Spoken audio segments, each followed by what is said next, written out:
Jaya Radha Madhava Kunja Bihari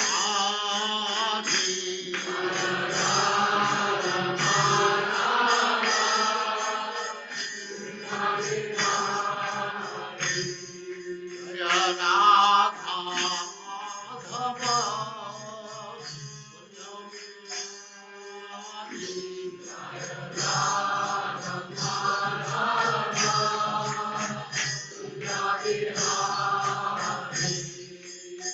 Gopi Jana Vallabha Girivaradhari Gopi Jana Vallabha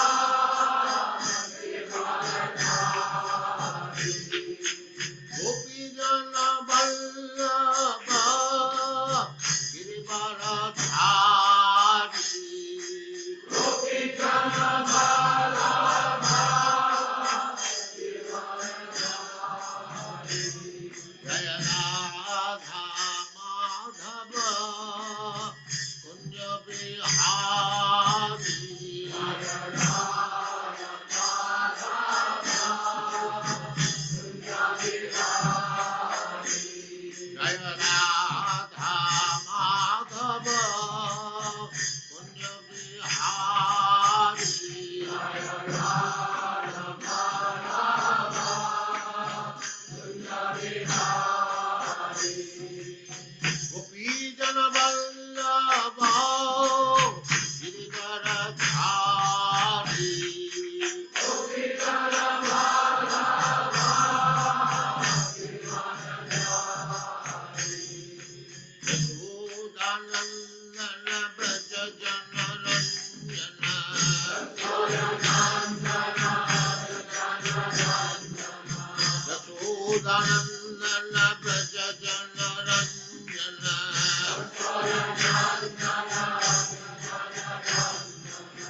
Jamuna Tira Vanachari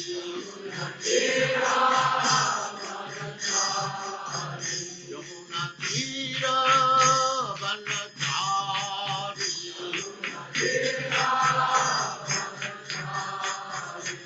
Jaya Radha Madhava Kunja Bihari Jaya Radha Madhava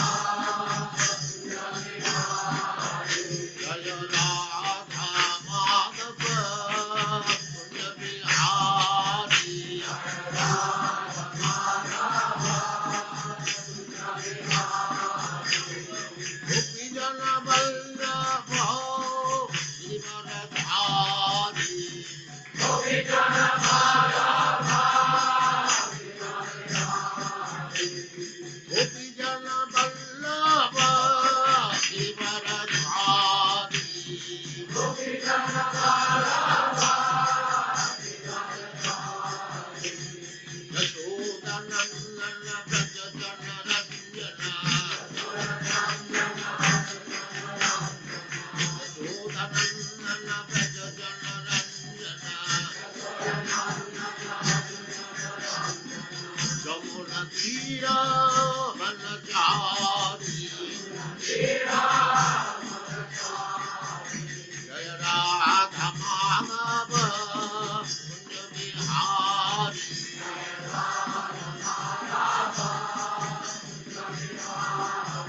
Jaya Radha Madhava Kunja Bihari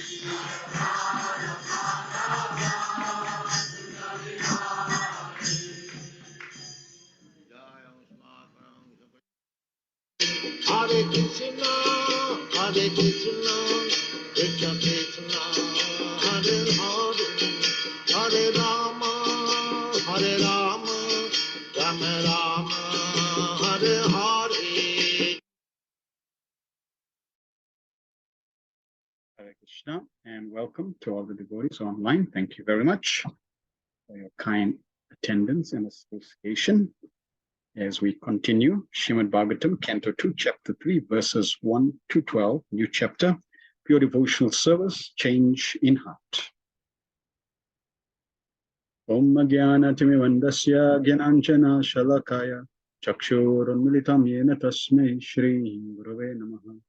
Shri Chaitanya Manobistam Stapitam Yena Bhutale Swayam Rupa Kadamayam Dadati Swapadantikam Vandeham Shri Guru Shri Uttapadakamalam Shri Gurun Vaishnavam Shri Rupam Sagrajatam Sagana Raghunatham Vitam Tam Jivam Sadvaitam Savadutam Parijana Sahitam Krishna Chaitanya Devam Shri Vada Krishna Padan Sagana Lalita Shri Vishakan Vitamsya He Krishna Karuna Sindhu Dina Bandhu Jagatpate Gopesh Gopika Kanta Radhakanta Namastute Tapta Kanchana Gaurangi Radhe Vrindavaneshwari Vrishabhanuste Devi Pranamami Hari Priya Vanchakalpatarubhyascha Kripa Sindhu Devacha Patitanam Pavanebhyo Vaishnavebhyo Namo Namo Vishnupadaya Krishna Prestaya Bhutale Srimate Bhakti Vedanta Swami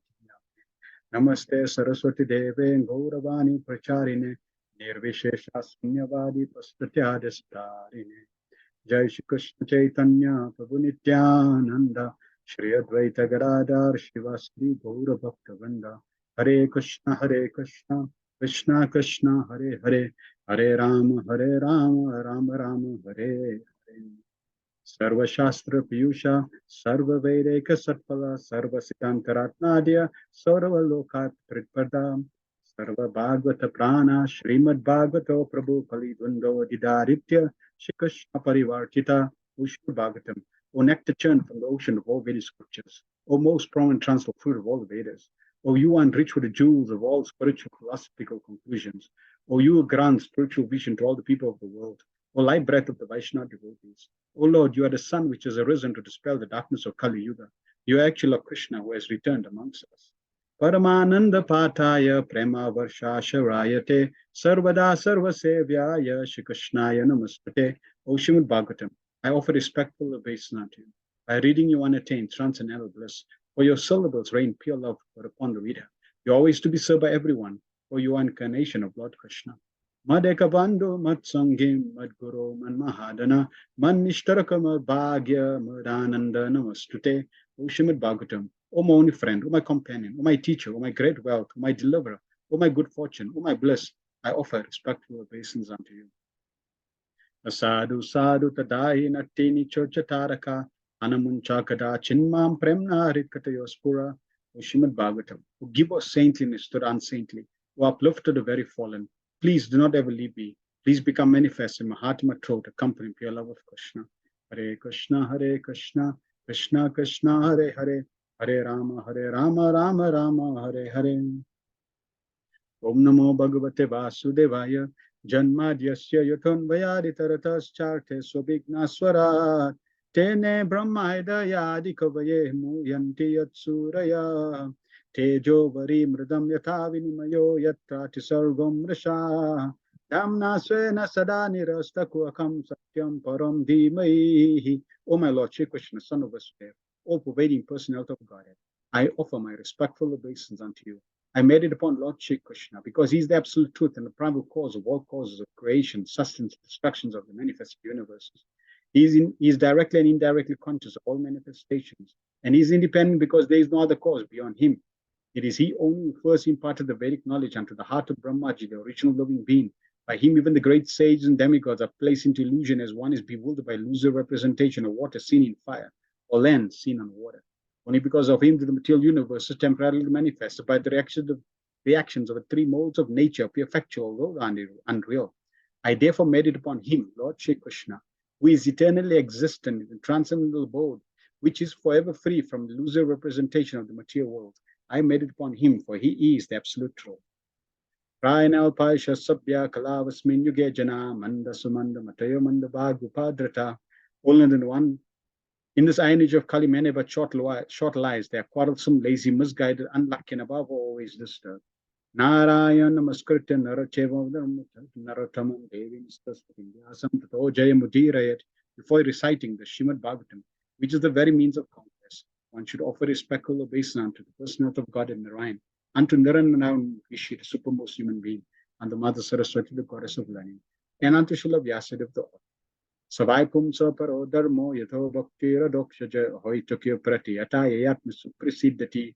The supreme occupation dharma of all humanity is that by which men can attain loving devotional service unto the transcendent Lord. Such devotional service must be unmotivated and uninterrupted to completely satisfy the self. Vasudeva Bhagavati Bhakti Yoga Prayojita Janayatyusa Vairagyam Jnanam Chayat Hayutakam. By rendering devotional service unto the personality of Godhead, Shri Krishna, one immediately acquires causes knowledge and detachment from the world. Vedanti tattva vidas tattvam yachknanam atvayam Brahmeti Paramatmeti Bhagavaniti Sabhyate. Learned transcendentals know the absolute truth called as non-dual substance Brahman Paramatma Bhagavan. Shrishushoshadhanasya Vasudeva Kataruchi Syan Mahatsevaya Viprapunya Tirtha Nishevanat. O twice born sages, by serving those devotees who are completely free from all vice, great service is done. By such service, one gains affinity for hearing the messages of Vasudeva. Shrinvatam Swakata Krishna Punya Shravana Kirtana Ryadantastoya Badrani Vidunati Suritsatam.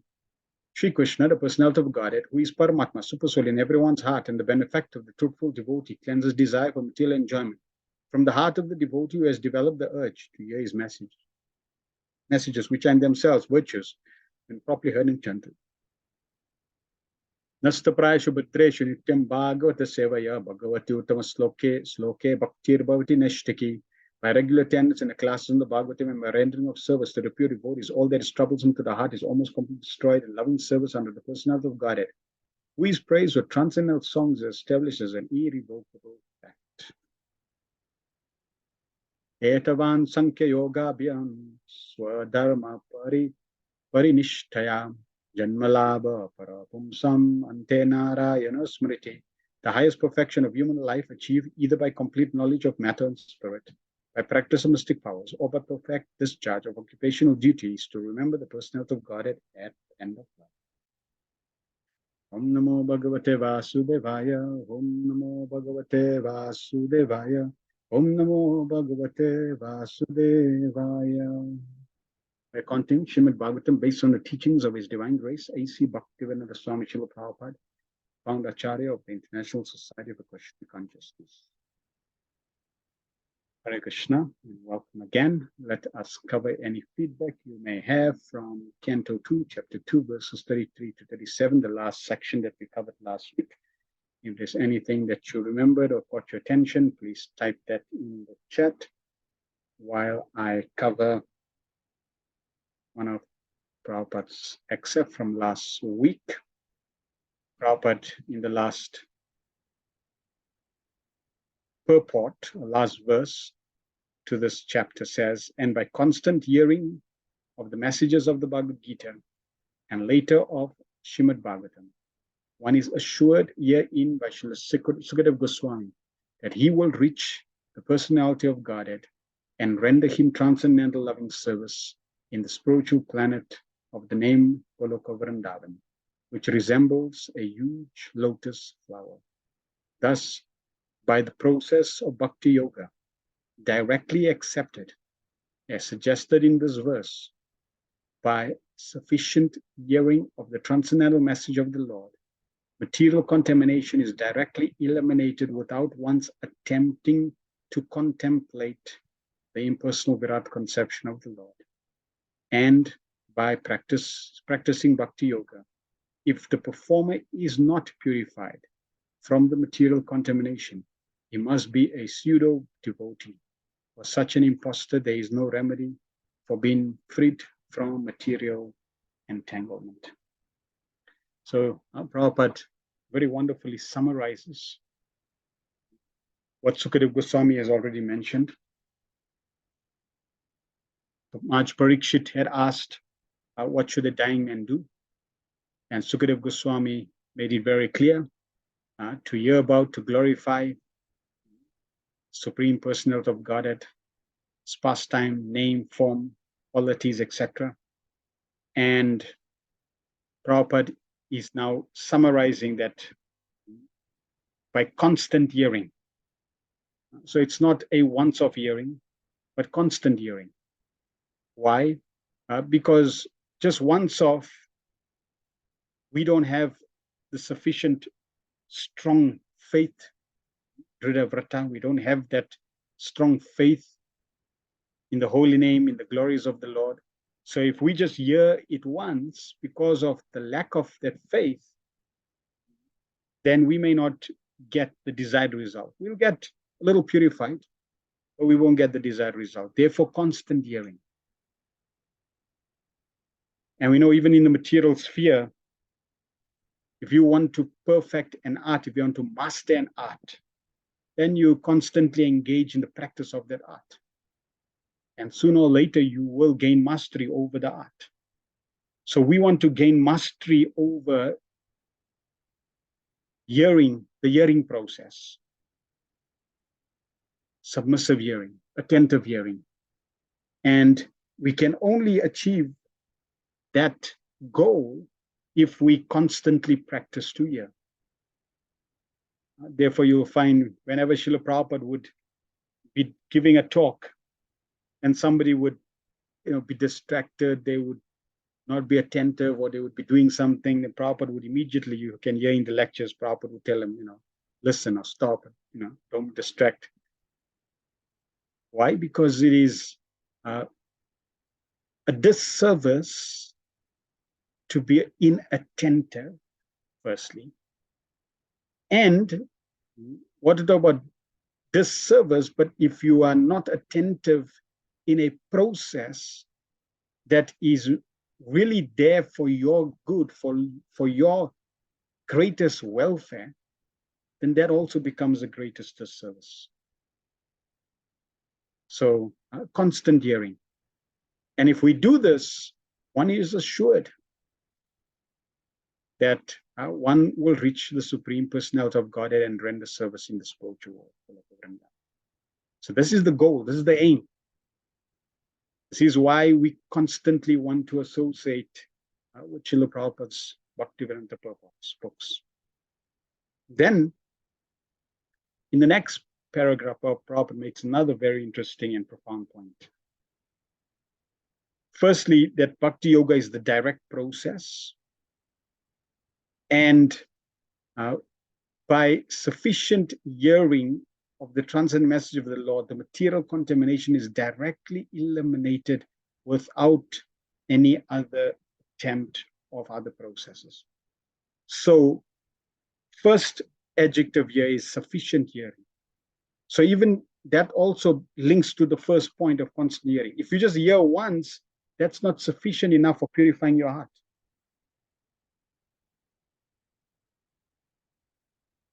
If one has deviated, for example, a simple example, you want to leave your home through your front door. So you need to walk towards your front door. And let's say your front door is about 5 meters, and therefore you need to take maybe 30 steps to go to your front door. Now, if you take 20 steps to the front door, and now you take 30 steps back, there is absolutely no question of you approaching your door. In fact, you have gone backwards. You have moved away. So it is not just walking one step and you're out of the door, 2 steps and you're out of the door. No, you need to walk sufficient steps towards the door for you to approach the door. Similarly, we need to sufficiently hear. Now, who decides sufficient? Who decides that it is now sufficient? It is Krishna. The Supreme Personality of Godhead decides, because he is there as the super soul in your heart. So he decides, yes, this is sufficient. I'm very pleased. Sufficient hearing means really pleasing Krishna. So as long as we have not sufficiently pleased Krishna, we have to constantly continue to hear and chant. And if we do that, then definitely the contamination is directly removed. The material contamination is directly removed. And then Prabhupada makes another very profound point. That and by practicing bhakti yoga, if the performer is not purified from material contamination, he must be a pseudo devotee. And for such an impostor, there is no remedy for being freed from material entanglement. That means anyone who sincerely, constantly, sufficiently, attentively, properly hears the Bhagavad Gita and the Bhagavatam, he is guaranteed to get purified. Normally they say the only guarantee in life is death and taxes. Well, here is one guarantee. A guarantee that if anyone, doesn't matter what their background is, doesn't matter what one has done, doesn't matter how sinful one is, no matter what the baggage, no matter what the disqualification, but if one sufficiently and constantly hears Bhagavad Gita and Srimad Bhagavatam, they will, they're guaranteed to get purified. But let's say somebody is doing that and they do not get purified. Then they are pseudo devotees, and Prabhupada says such an impostor is no remedy. Which implies that if you are a Hare Krishna devotee and you're not getting purified of your material contamination, then you are a pseudo devotee. That means you are doing something against the process. Prabhupada says an imposter. Strong words. Strong words. You are not applying the process as per the process. You are doing something that's against Krishna's desire, Krishna's pleasure. Therefore, you're not getting purified. For example, the seventh offense, committing sinful activities in the strength of the whole name or the strength of hearing Bhagavad Gita and Srimad Bhagavatam. Or the ninth offense, or 10th offense, to maintaining material attachments even after understanding so many instructions on this matter. You're hearing and hearing and hearing and still you maintaining the attachment. These are detrimental offenses or offending the devotees of the Lord, disobeying the orders of spiritual master. These are detrimental offenses. So we have to examine how are we applying the process. Are we really serious about our precarious situation? And are we seriously doing something about it? Because you cannot cheat your way back to the spiritual world. You cannot gate crash, you can't bribe, you can't illegally enter. And we already covered that. What to talk about a yogi, you're just trying to elevate yourself. You have to escape this material creation with all its layers. So it's an insurmountable prison wall, prison house that has walls 10 times, seven layers of walls, 10 times, each one 10 times greater than the previous. Impossible to escape. And as long as we do not apply the process seriously, sincerely, unfortunately, we will stay in this prison house. So therefore, we need to constantly review, constantly check. When one is flying a plane, There's so many indicators on the dashboard, and one constantly need to be vigilant of the indicators on the dashboard. How's my fuel level? How is this level? How is that level? Are they all in the optimal position for me to reach my destination?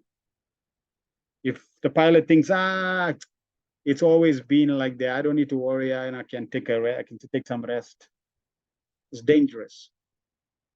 So on this path, we constantly need to strive and keep focused. We cannot lose focus of the goal. We need to keep emphasizing, keep reminding ourselves, what are we doing? Why are we doing? Why are we engaged in this process? Because it's easy to be distracted. It's easy to forget. The whole world, the environment, the energy, the vibration around us is designed to keep us in this world and to distract us. Therefore, we need to be very, very vigilant. All right, let's continue. So chapter 3, pure devotional service, the change of heart. We're going to cover the first 12 verses. Demigod worship versus pure devotional service. Text 1. Shri Sukho Vacha Evam Metan Nigaditan Prishtavan Yat Bhavam Mama Rinam Yan Mriyamananam Manushyesu Manishinam. Sri Sukadev Goswami said, Maj Parikshit, as you have inquired from me as to the duty of the intelligent man who is on the threshold of death, so I have answered you.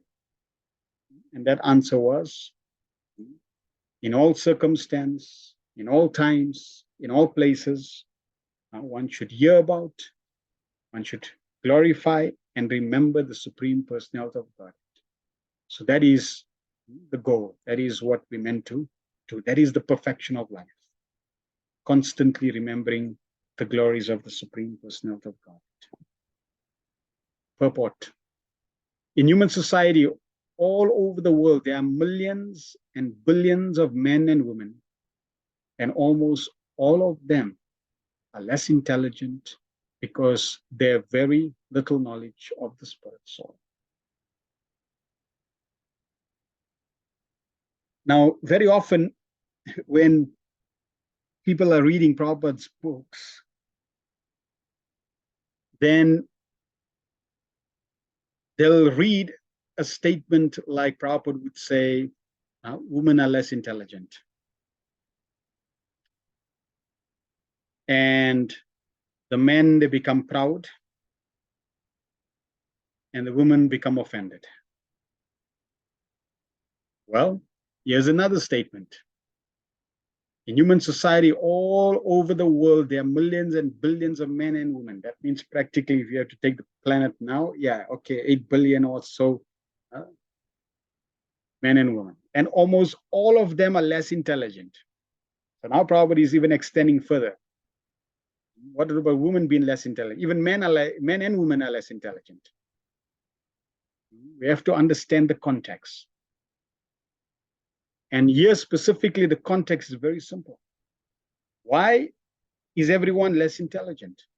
Because they have very little knowledge of the spirit soul.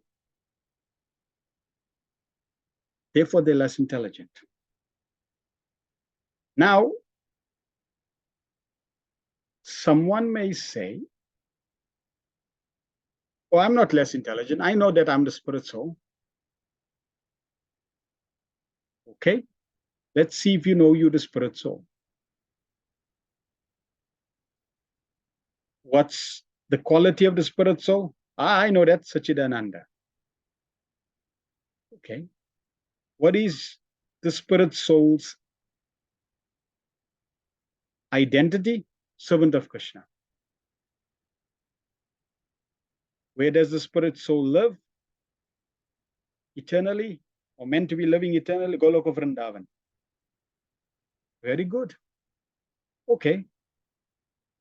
What is the form of the spirit soul? Now, if you say 1/10,000 at the tip of the hair, means you're less intelligent.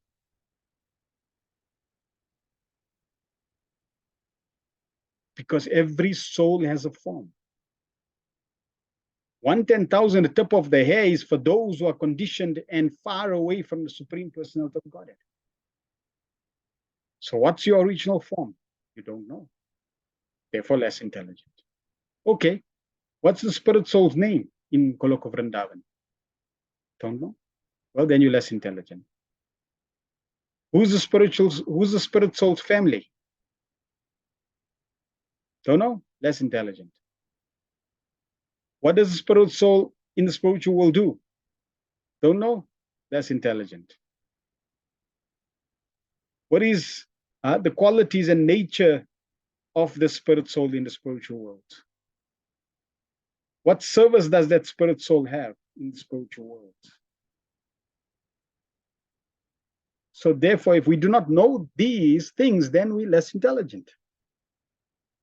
So just knowing I'm a spirit soul does not mean I'm very intelligent. Yes, there are those that have absolutely no idea that we are spiritual beings. There are those who have some idea that we're spiritual beings and they think they're God and one with everything. Then there are those that know that we're spirit souls and we're eternal servants of Krishna. But it does not end there. We need to complete the journey. And completing the journey means that I am fully realized that I'm a spirit soul, and all the qualities and traits of the spirit soul has been revealed to me. My identity have been revealed. Then one is now classified as very intelligent, most intelligent. Robert continues, almost all of them have a wrong conception of life, for they identify themselves with the gross and subtle material bodies, which are not in fact. Now, Prabhupada is extending that even further in terms of less intelligent. So, okay, good. You know you're a spirit soul. Yeah, I know I'm spirit soul. I'm not this body. So I know that. I say that. I may even preach that. But as soon as you pinch me, I'll say, why you pinched me?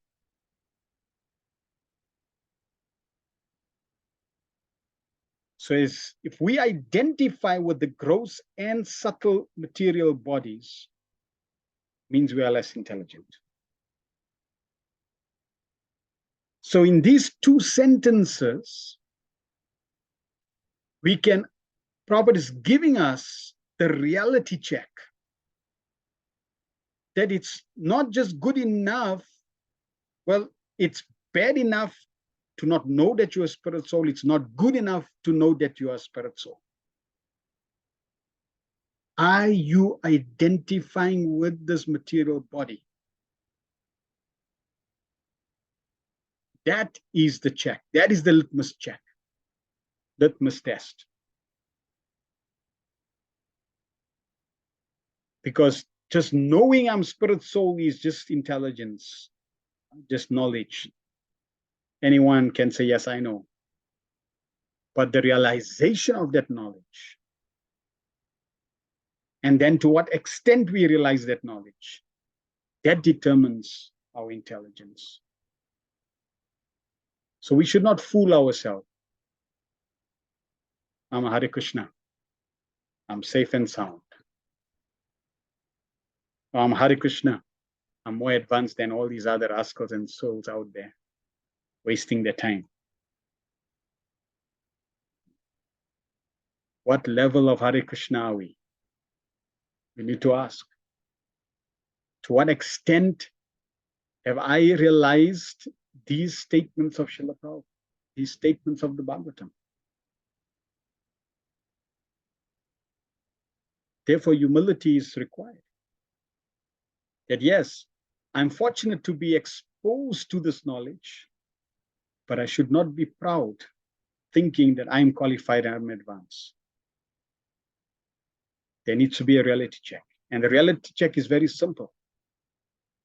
Are you still identifying yourself with this gross and subtle body? Are you thinking you male, female, father, mother?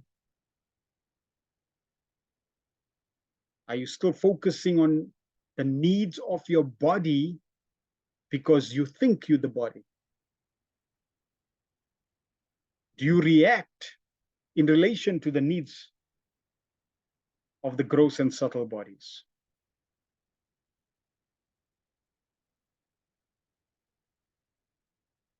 Like, for example, I become exhausted. So if I become exhausted, that means less intelligent. I'm thinking I'm working.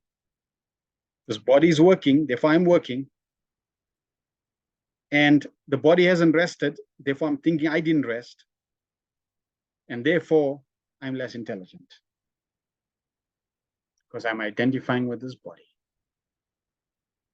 So we can see that it's not cheap and not just a simple thing like, yes, I know. Knowing is good. It's one level. We need to rise above that level. Therefore, we need to be serious. And how do we rise above the level of knowing? It's not a different process. It's not something new. It's not something we have to add. It's just engaging in the same process of hearing and chanting with constant determination, constant focus, constant attention.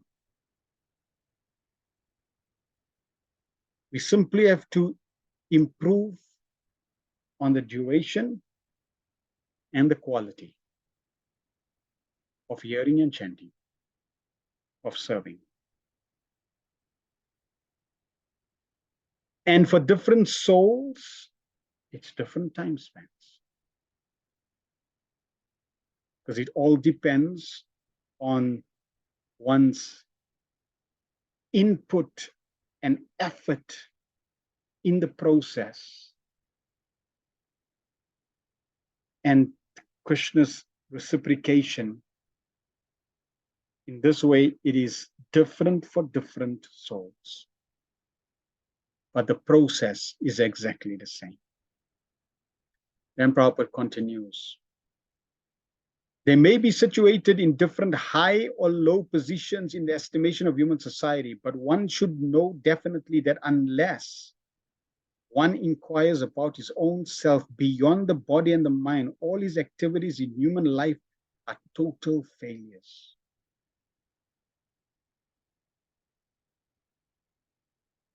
So that means, technically speaking,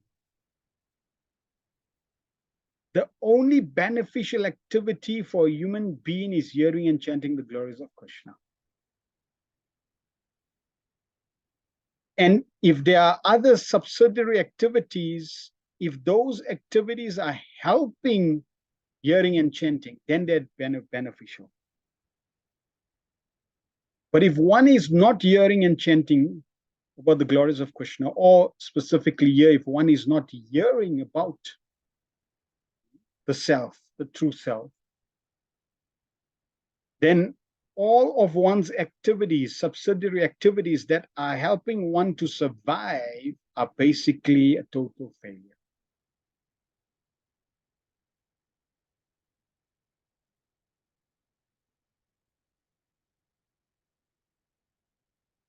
It's like one is dreaming, and in one's dream, one is dreaming that I'm building a house with my own hands. And I'm going through all the endeavor of building that house, brick by brick, putting all my effort and energy in building that house. When I open my eyes, I realize it was all a failure. No substance, no reality there. So all our activities, if they are not directed to the truth of Krishna consciousness, then we need to reevaluate. Yes, we cannot give up those activities, just like eating, sleeping. Those activities cannot be given up. We need to redirect our focus. Therefore, out of thousands and thousands of men, one may inquire about his spirit self and thus consult the revealed scriptures like the Vedanta Sutras, Bhagavad Gita, and Srimad Bhagavatam. But in spite of reading and hearing such scriptures, unless one is in touch with a realized spiritual master, he cannot actually realize the real nature of the self, etc. And out of thousands and thousands, thousands and hundreds of thousands of men, someone may know what Krishna, or what Lord Krishna is in fact. So Prabhupada is quoting Bahunam Janmanam Ante, or in Bhagavad Gita, after many, many thousands of men, one may realize that Krishna is the truth. So to come to Krishna consciousness is not a simple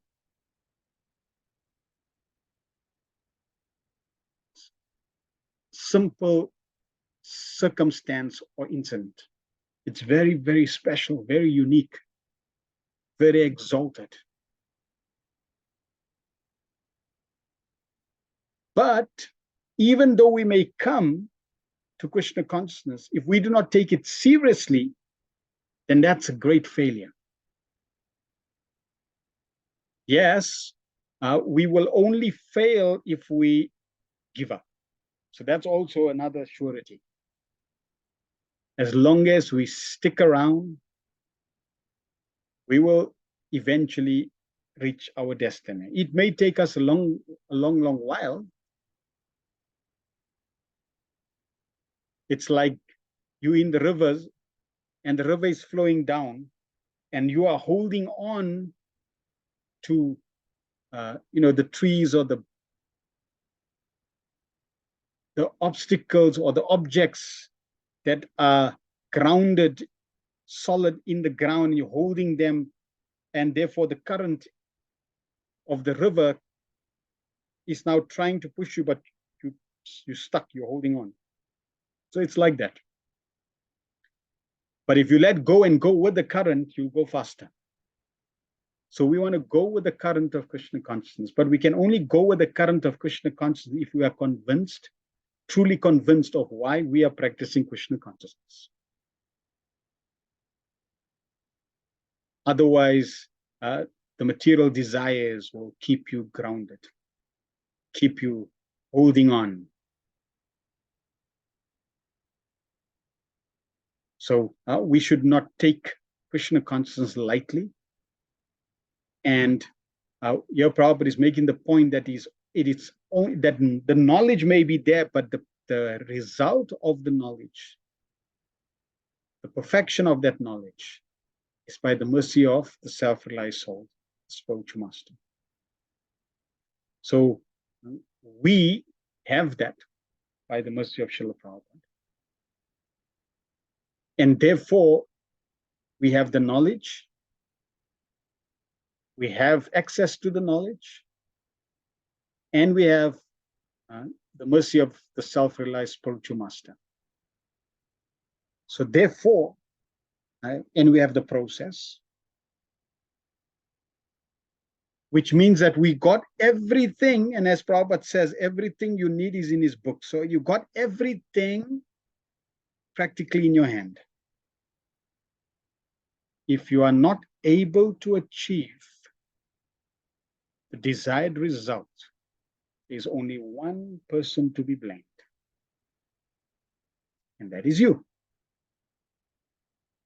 So therefore, we need to keep re-evaluating, recalibrating, checking constantly. What is my agenda? What is my motive? Why am I practicing? How am I practicing?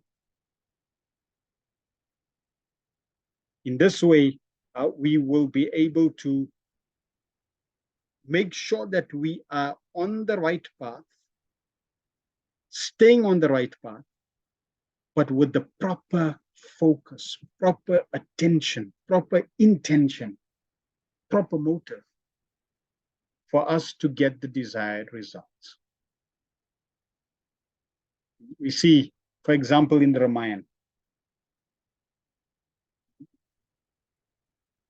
throughout the Ramayana, there are so many circumstances that are presented. If you take, for example, in the life of Hanuman, there are so many circumstances that are presented, so many challenges that are presented. And there's a constant check. Hanuman has to constantly also keep himself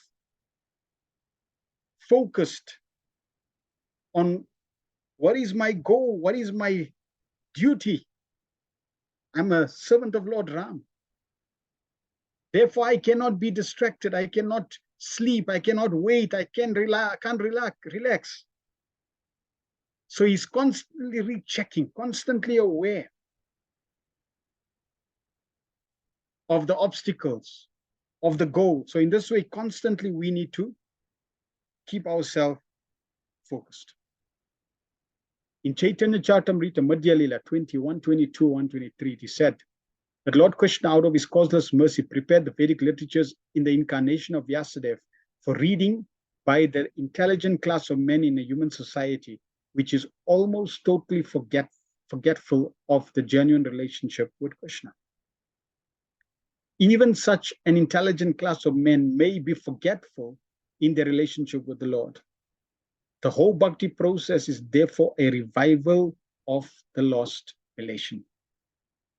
This revival is possible in the human form of life, which is obtained only rarely in the evolutionary cycle of 8.4 million species of life. So by the mercy of Krishna, we are given the Vedic scriptures. Those Vedic scriptures have been given to us in a language that we can understand and read in English by Srila Prabhupada's mercy.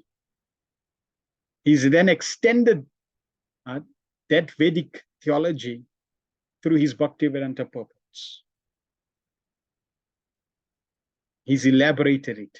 He's made the explanation, given an explanation of each of the verses. How fortunate, how glorious. Blessed are we. Then,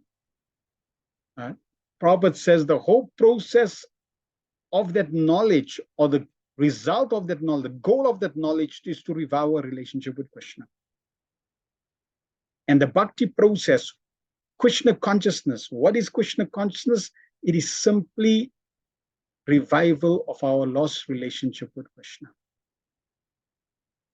And this process of Krishna consciousness can be taken full advantage of mainly by the human form of life.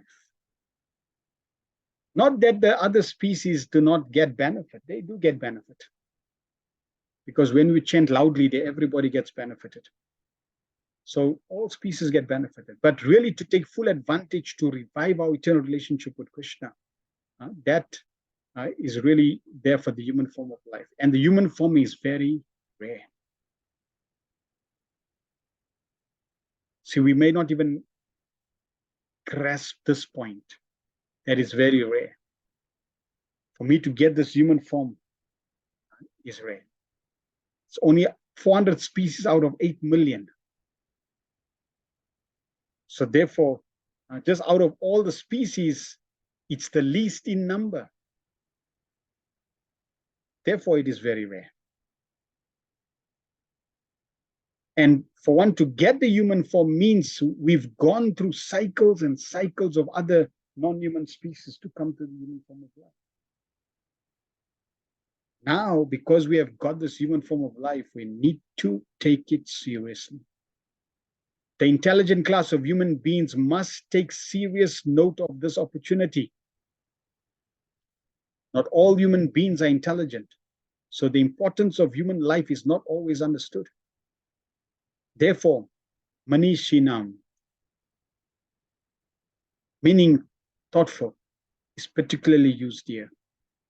A Manishinam person like Maj Parikshit must therefore take to the lotus feet of Lord Krishna and fully engage himself in the devotional service of hearing and chanting the holy name and pastimes of the Lord, which are all Hari Kathamrita. This action is especially recommended when one is preparing for death.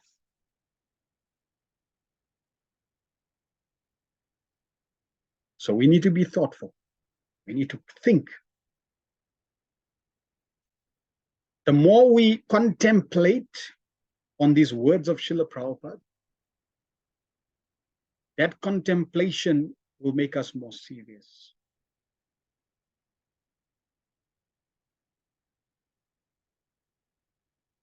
Even if you are the only one on the planet that is practicing Krishna consciousness, if you understand what Krishna consciousness is and the value of it, you will never give up.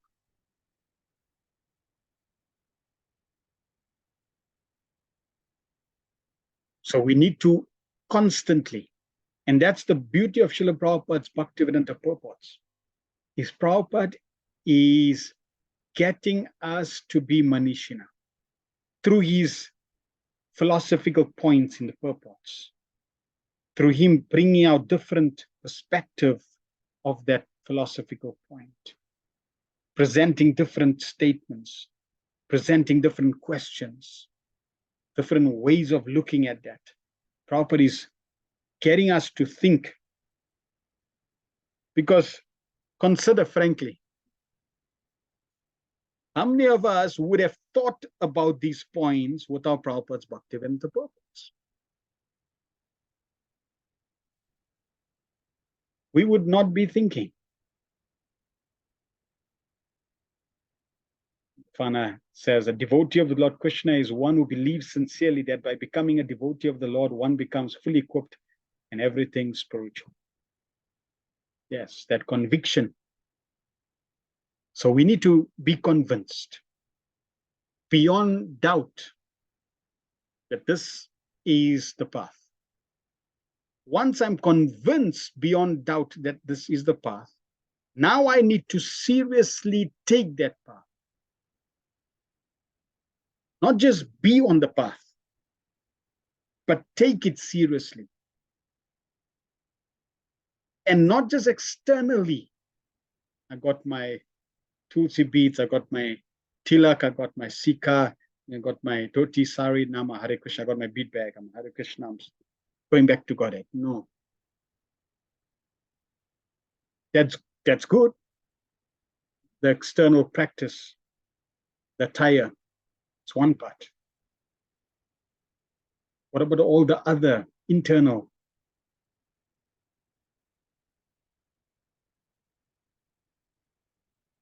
Internal changes, internal processes that one needs to change and embrace. And when we embrace the process internally, as Prabhupada is requiring or recommending, it will automatically show and reflect in our behavior, in our external activities, in our environment. So yes, we all, to some degree or other, can improve.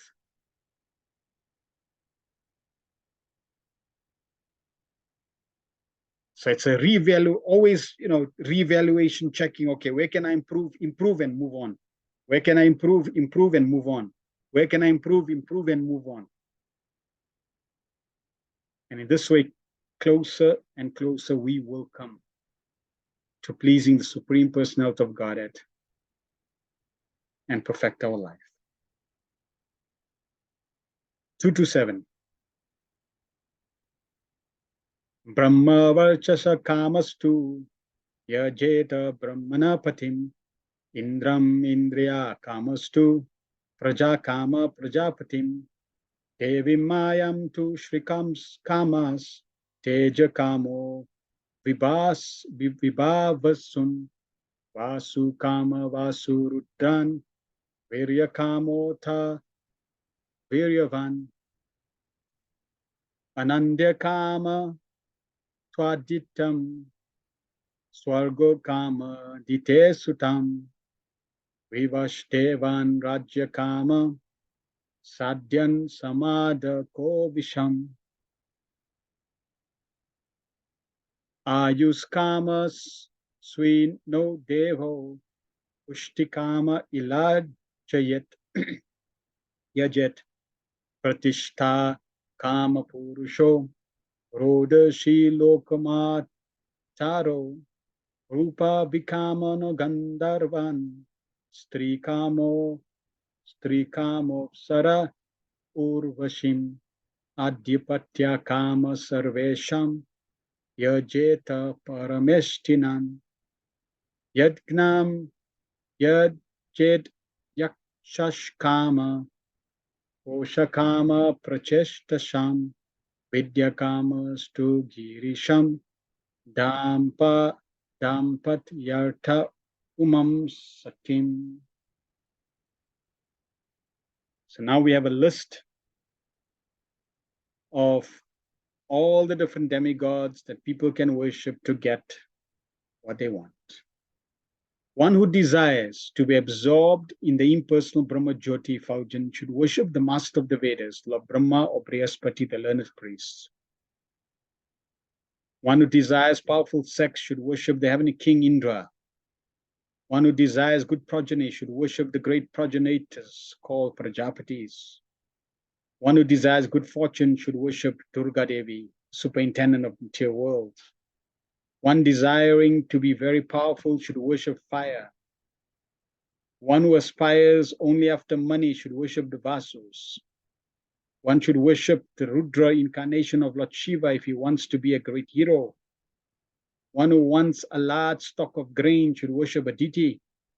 One who desires to attain the heavenly planets should worship the sons of Aditi. One who desires a worldly kingdom should worship Vishwadev. And one who wants to be popular with the general mass of population should worship the Sadhya demigods. One who desires a long span of life should worship the demigods known as the Sridin Kumaras. And a person desiring a strong built body should worship the earth. One who desires stability in his post should worship the horizon and the earth combined. One who desires to be beautiful should worship the beautiful residents of the Gandhara planets. One who desires a good wife should worship the Apsaras and Urvashi society girls of the heavenly kingdom. One who desires domination over others should worship Lord Brahma, the head of the universe. One who desires tangible fame should worship the personality of Godhead. And one who desires a good bank balance should worship the demigods Varuna. If one desires to be a greatly learned man, he should worship Lord Shiva. And if one desires a good marital relation, he should worship the chaste goddess Uma, the wife of Lord Shiva. So what do you desire? There is someone that you can worship. So here we have a list of all the desires that people may have. So many desires people may have. And according to your desire, power, fame, being beautiful, long lifespan, strong body, stability, grains, good progeny, powerful sex, whatever you want. There is a specific demigods, 330 million demigods. And there's 33 million primary demigods. So many desires that people have can be fulfilled by the demigods.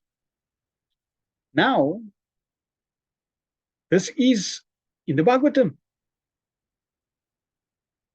And we know that the Bhagavatam is the absolute truth. So these demigods are not fictitious. They're not mythology. They're not just false, illusory personalities. No, they are genuine, real personalities. And in the previous ages, they would regularly appear and visit. We already covered that in the first canto. They would regularly come and appear and visit glorious and religious saintly kings. Whenever saintly kings would perform different ceremonies, yagyas, these demigods would come and personally accept the result. Kali Yuga is so contaminated, they don't even desire to put their feet on the planet in Kali Yuga, on earth. That doesn't mean they don't exist.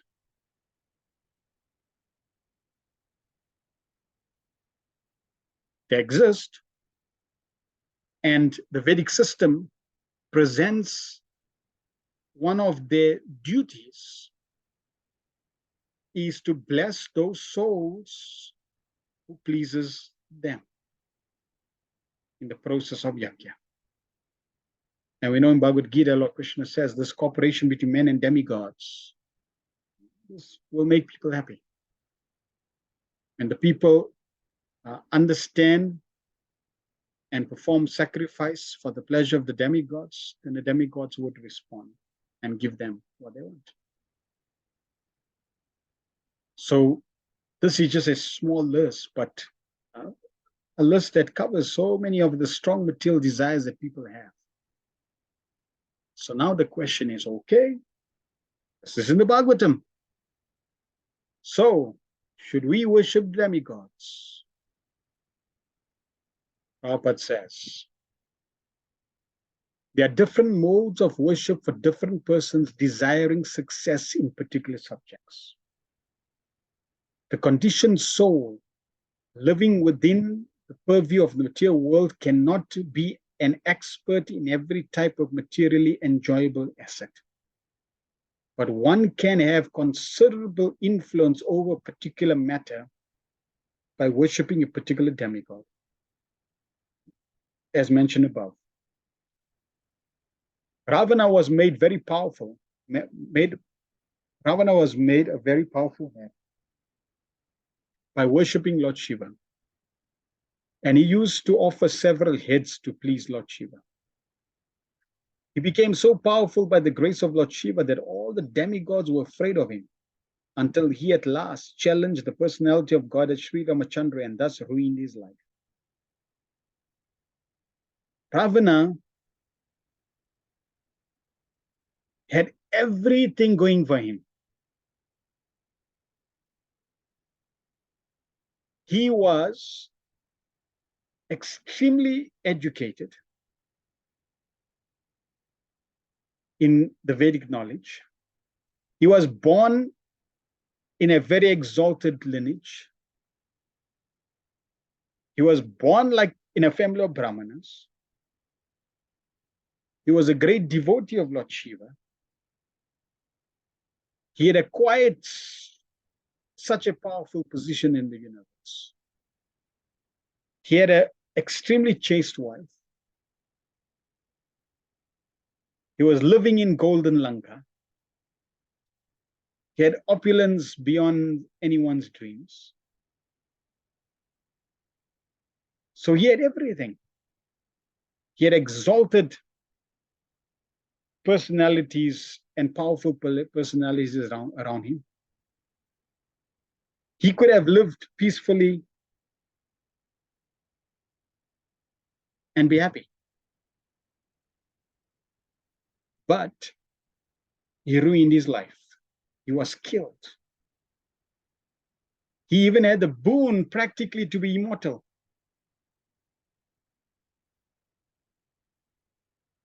So this is the problem. When your material desires go out of hand, then they will destroy one. In other words, all such persons who aspire after gaining some or all of the material objects of enjoyment, or the gross materialistic persons,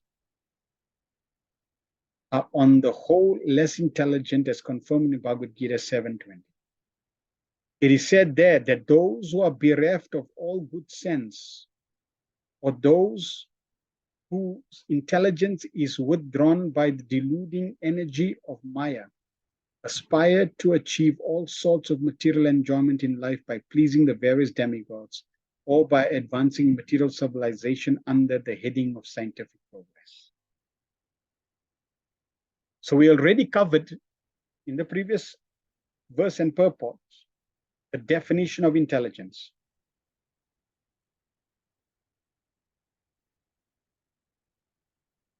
And according to that definition of intelligence, in relation to you understanding your true nature as a spiritual being, you would know that all these material desires are related to the gross and subtle body. Therefore, if you are focusing on the gross and subtle desires of the body, means you are less intelligent. And then if you worship the demigods to fulfill those less intelligent desires, which are connected to the gross and subtle body, because you are identifying with the gross and subtle body, then that makes you a less intelligent person. So those who worship demigods, yeah, they're not very intelligent. The result of worshiping the demigods, what they give you is binding you, not liberating you. Now, the challenge also comes is when you think the demigods are all in all. When you think the demigods are the supreme personality of God at work, then that even becomes a greater deviation. When you understand the demigods are part and parcel of Krishna, and that's the true path of understanding the position. And then once you understand that I am a spirit soul meant to serve Krishna, then you can also pray to the demigods to help you on the path of devotional souls. But to pray for material desires, and that means less intelligent.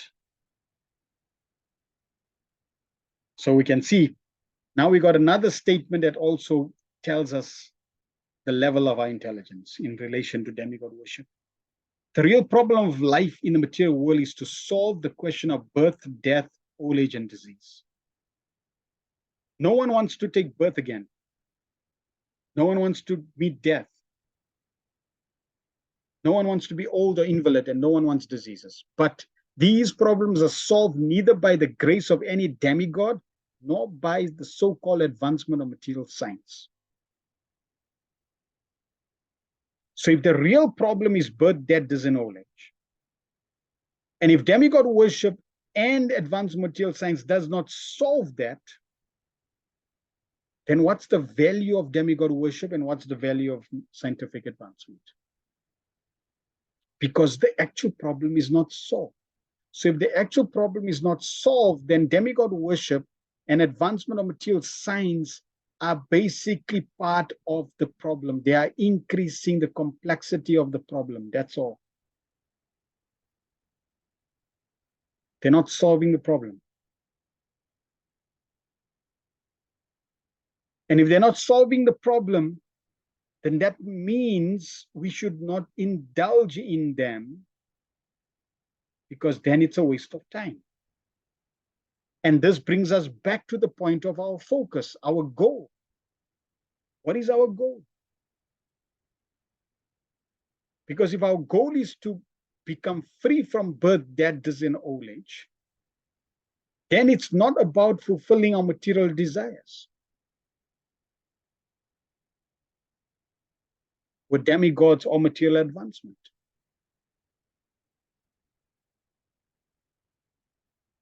If that is not our goal, then we may embrace demigod worship and scientific advancement. And by doing that, we just entangle ourselves even further. It's like you have some stomach issue, you have indigestion, some bloating,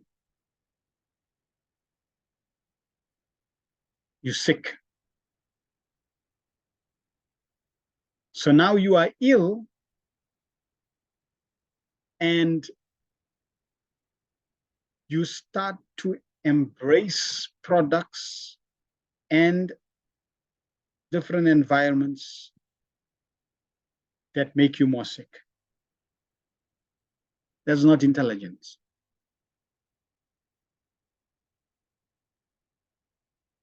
If you are ill, physically ill, then you want to embrace circumstances and products that will help your good health. Just like if you're sick, you don't eat unhealthy foods. If you're sick, you want to have a good diet, a healthy diet, because that will facilitate your healing. If you're sick, you want to have good thoughts, because that will facilitate healing. But if somebody wants to be sick, he loves to be sick, he wants to increase the sickness, well, then his choice will be accordingly. So what is our goal? Some people's goal is, yeah, I just want to be famous, full stop. Ravana wanted to enjoy and control everything. So when that is there, there's no limit to that, and therefore you will not be liberated from birth, death, disease, and old age.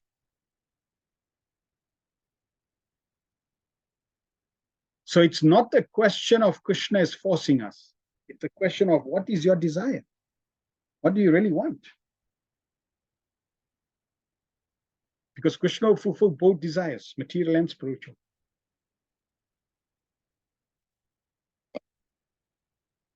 Just depends what you want.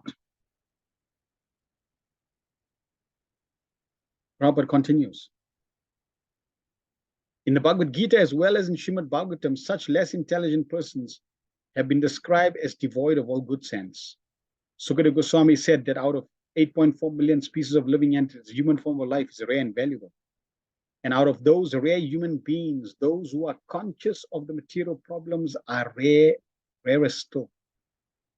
And still more rarer persons are those who are conscious of the value of the Srimad Bhagavatam, which contains the message of the Lord and his pure devotees. Death is inevitable for everyone, intelligent or foolish.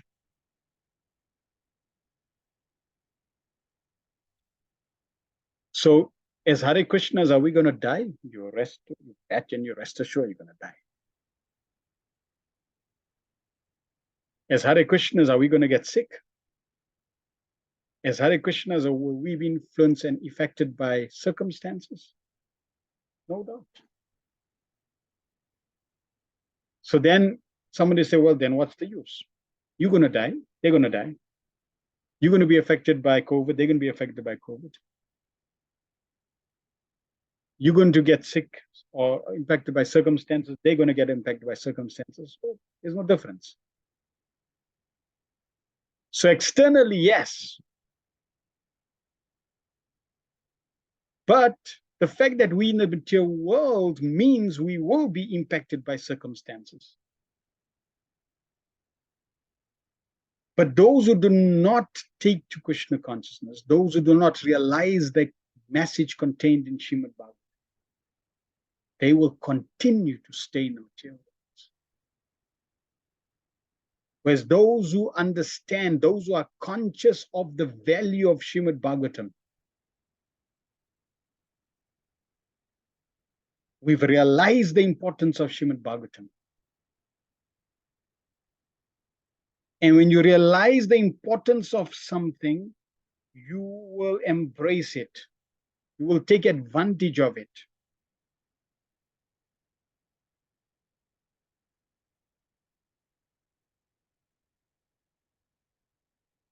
How many of us would take a batch of 100 note, or take your credit card and drop it in the drain? Nobody. Why? Because we understand the value. But if I give a credit card to a child, the child will play around with it, thinking it's toy, throw it around, not be interested, because he doesn't understand the value of that card. For the child's consciousness is anamaya. Eat. Whatever you get, eat. Whatever you get in your hand, eat. So as soon as you give a credit card or you give a note to a child, the first thing the child is going to do is grab it and put it in its mouth. Because that's the consciousness that pervades that child. Grab and eat. It's basically living to eat. Its goal, its objective is eat. Because that's how it grows. Then when it becomes a boy, young boy or young girl, now if you give it a card, credit card, now it's going to see, how can I use this to enjoy? Because that's the consciousness that pervades the child. To experience life, to enjoy. So in this way, as one evolves higher and higher, one eventually comes to the consciousness of Jnanamaya. Trying to understand the purpose, the value, the goal of life. And then embracing those things which are aligned to that goal. So if we want to solve the real problem of life, if we want to realize our true nature, if we want to revive our lost loving relation with Krishna, if we want to go back home, back to Godhead, then we don't need demigod worship for material desires. We need to simply hear and chant the glories of Krishna, engage in devotional service. But Maharaj Parikshit has been addressed by the Goswami as Manishi, or the man of highly developed mind, because at the time of death, he left all material enjoyment and completely surrendered unto the lotus feet of the Lord by hearing his messages from the right person, Sukadeva Goswami. But aspirations for material enjoyment by endeavoring persons are condemned. Such aspirations are sometimes like the intoxication of a degraded society. Intelligent persons should try to avoid these aspirations and seek instead the permanent life of returning home back to Godhead. So what does Prabhupada suggest? We should become thoughtful, Manishina.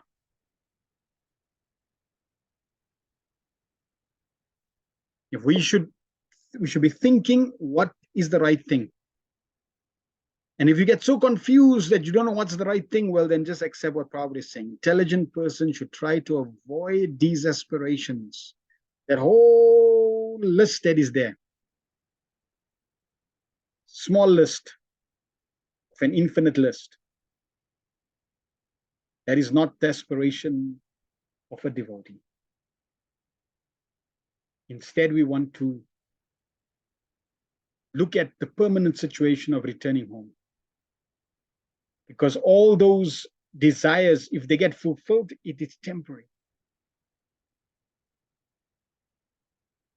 So we don't want a temporary extension or fulfill temporary desires and change our situation, but still come to this material world in a different situation. Because whether we are a human being or animal in this world, whether we in a high prison cell, A-class prison cell or B-class prison cell or C-class prison cell, whether we're in how many planets or Earth planet, whether we rich or poor, male or female,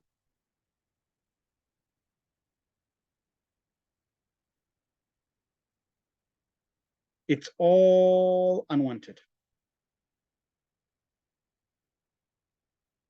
The example was, analogy is given. The wet stool is looking at a dry stool and saying, or the dry stool is looking at the wet stool and saying, just see, I'm dry, you wet. Whether you're a dry stool or wet stool, you still stool.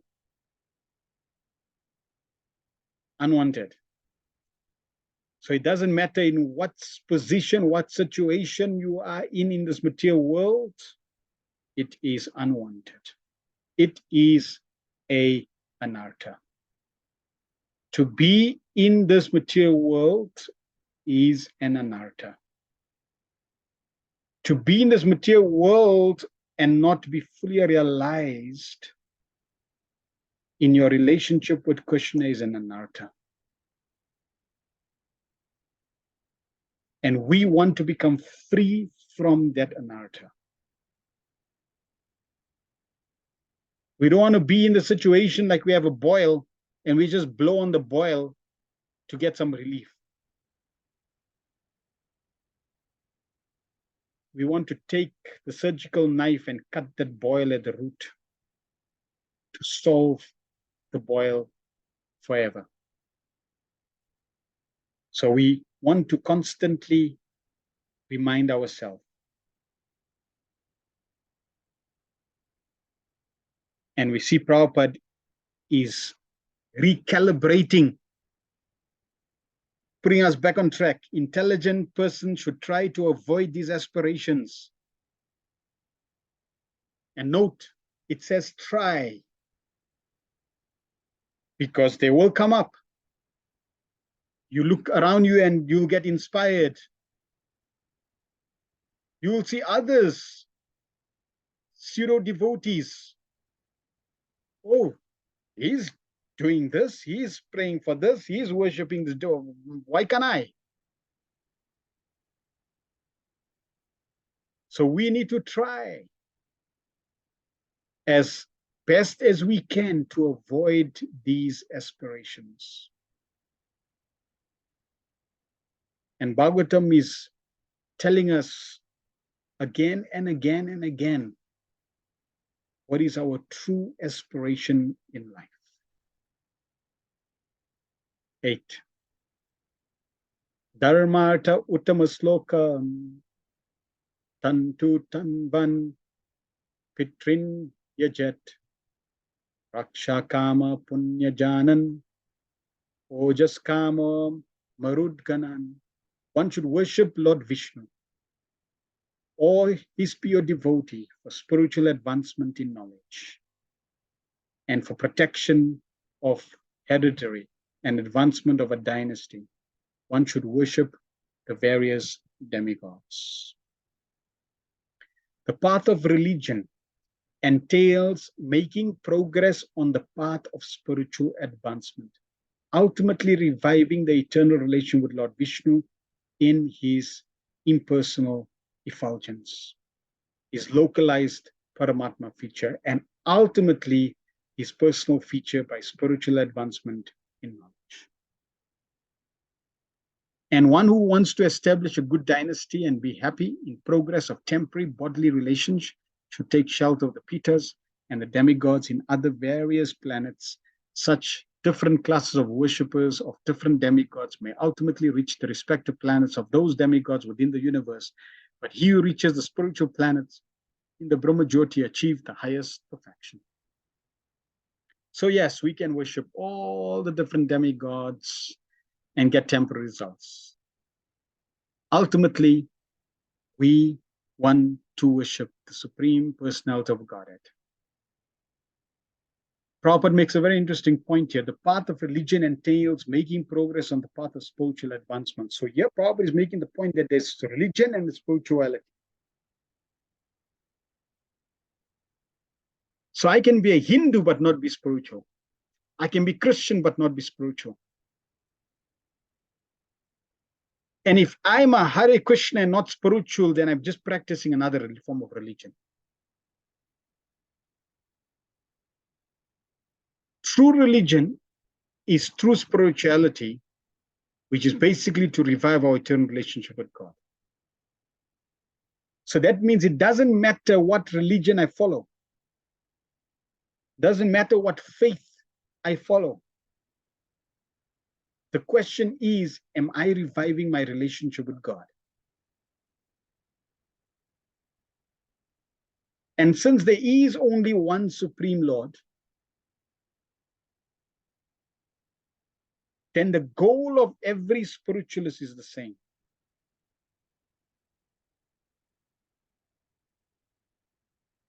So immaterial of what faith, denomination, religion I follow, I may have different practices according to that tradition, but the goal of spirituality is the same: to revive our eternal loving relationship with the Supreme Personality of Godhead. And in order to do that, I hear and chant the glories of the Supreme Lord, engage in devotional service.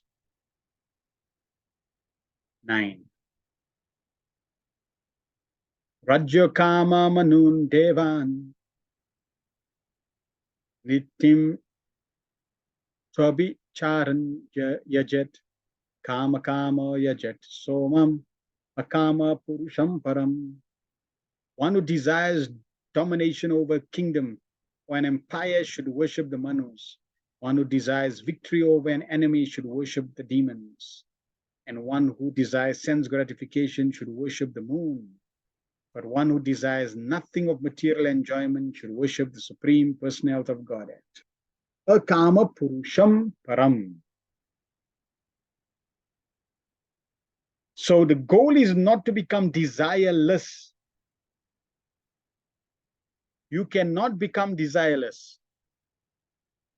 The nature of the soul is to desire.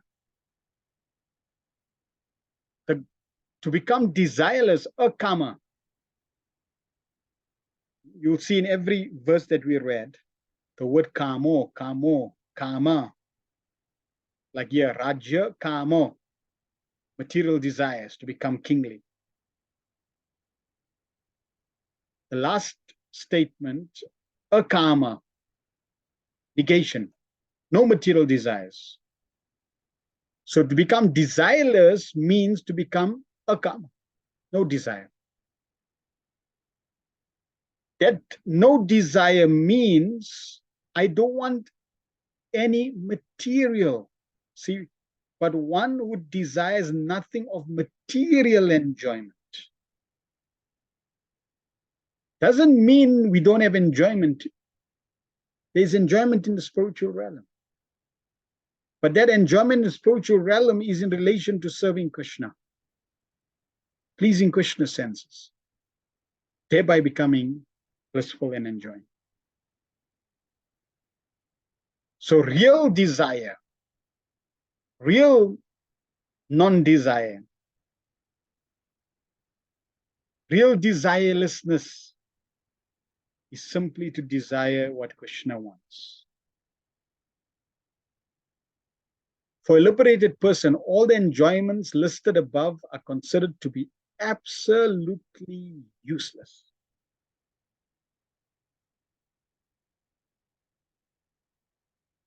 If you have to give this few verses to a materialist, wow, far out, hey man, yeah, I need to do this. This is awesome. His next question will be, how do I do this? How do I worship the moon god for sense gratification? How do I? That's his next question. For a liberated soul, he's looking at this and just seeing how wonderful Krishna is. Supreme Lord is making all arrangements to fulfill everyone's desires, just like a Supreme Father. But my Lord, this is not my desire. Lord Chaitanya says, Nandanamna Janamna Sundarim. I don't want these things. What do I want? I only want devotional service, birth after birth. Only those who are conditioned by the material modes of the external energy are captivated by different types of material enjoyments. In other words, the transcendentalist has no material desires to be fulfilled, whereas the materialist has all types of desires to be fulfilled. So we see it's a question of desire. It's a question of what you want, what you desire. So we need to use our intelligence to change our desire. The Lord has proclaimed that the materialists who desire material enjoyment and thus seek favor of the different demigods as above mentioned are not in control of their senses, and so give themselves to nonsense. One should therefore not desire any sort of material enjoyment, being sensible enough to worship the Supreme Personality of Godhead. So you worship the demigods, you are nonsense. Means you have no sense. Means you're not sensible. Means you're less intelligent. Why? Because it's like a camel eating thorns and thinking so nice. He doesn't understand that the thorns are destroying or pricking his tongue and mouth, and he's bleeding, and that blood mixed with the thorns is tasting nice and he's thinking so nice.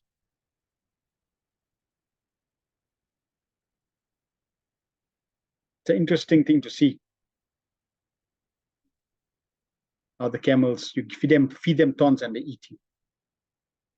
And they're thinking, so nice, yummy. How nectarian, blissful. So like that, we are fulfilling material desires and we're thinking, how nice, how wonderful. And therefore, we need the light of the Bhagavatam. Therefore, we need the light of the pure devotees. We need Srila Prabhupada to guide us, to enlighten us, to keep us on the path.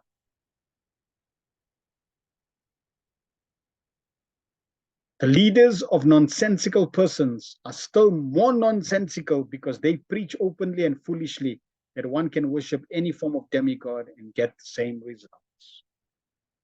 Shri Upanishad says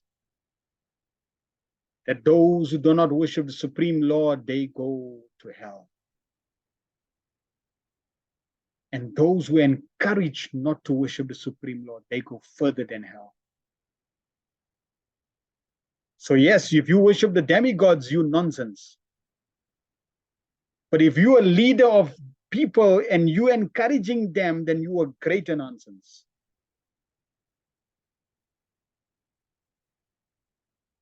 And someone might say, but this is not saintly. In this, if you're saintly, Shanti, Shanti, Shanti. It's all good. It's all nice. It's all wonderful. Everyone's path is all good. Whatever path they want to follow is all good. Well, that's nonsense. That's like saying eat anything. Well, then eat stool also. It's healthy for you.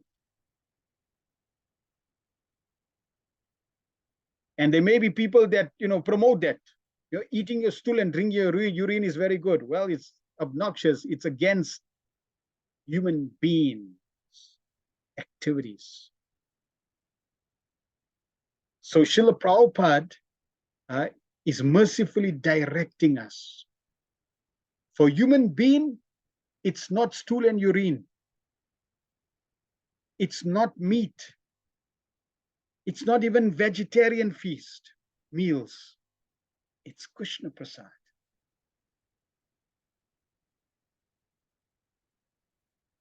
Why?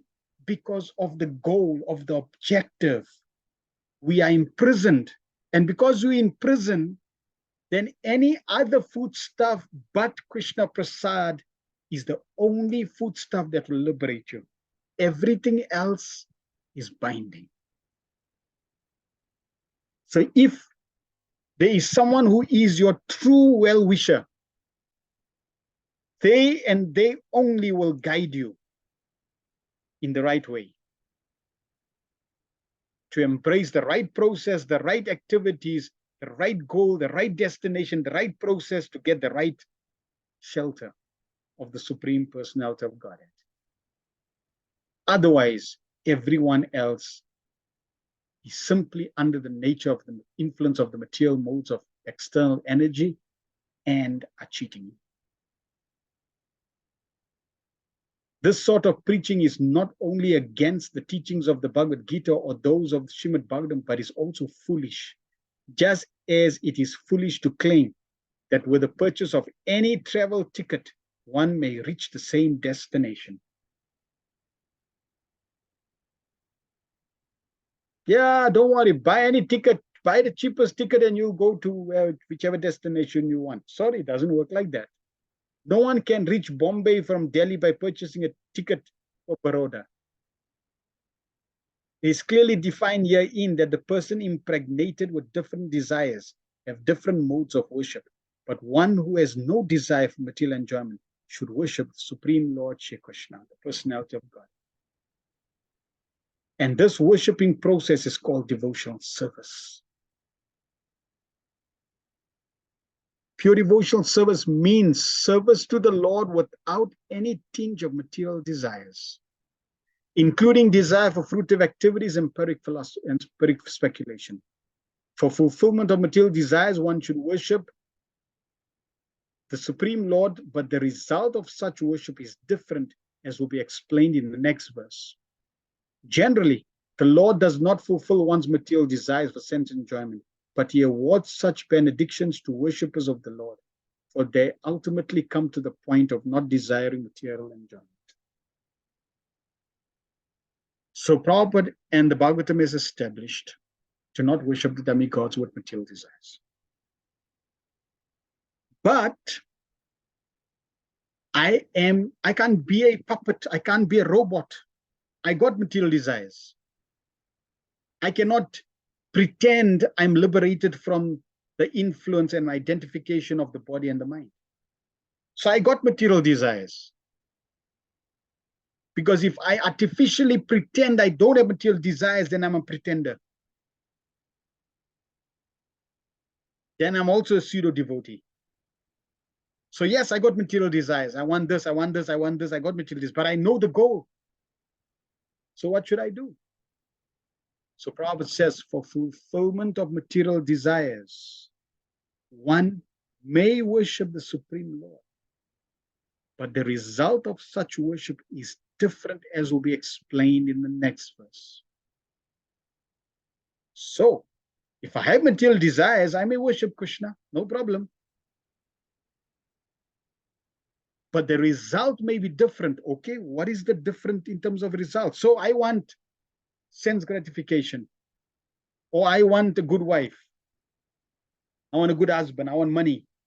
So I can worship Krishna for that.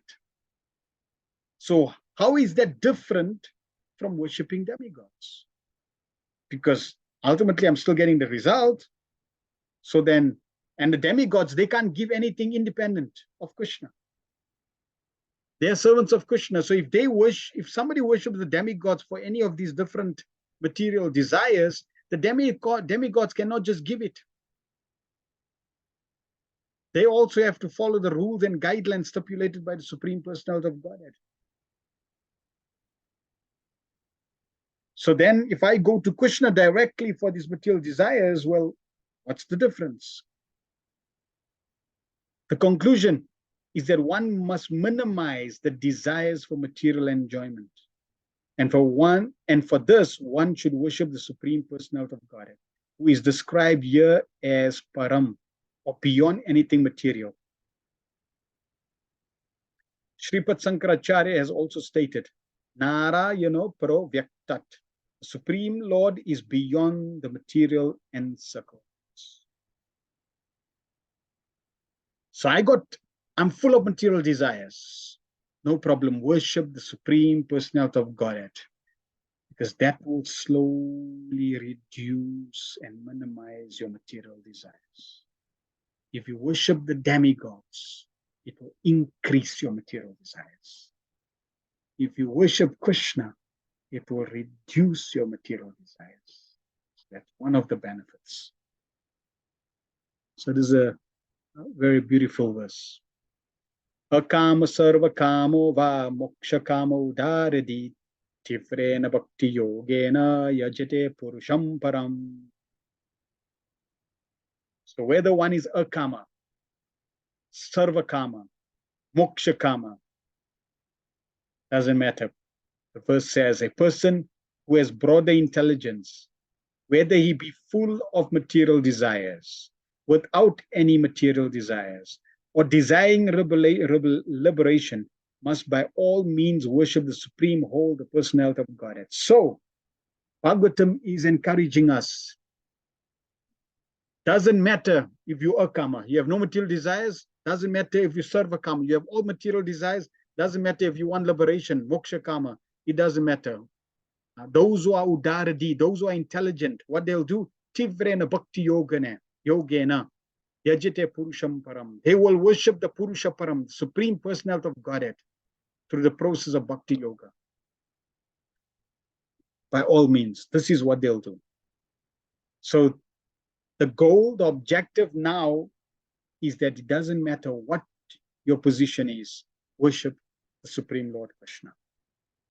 The Supreme Personality of God, the Lord Shri Krishna, is described in Bhagavad Gita as Purushottama, or the Supreme Personality.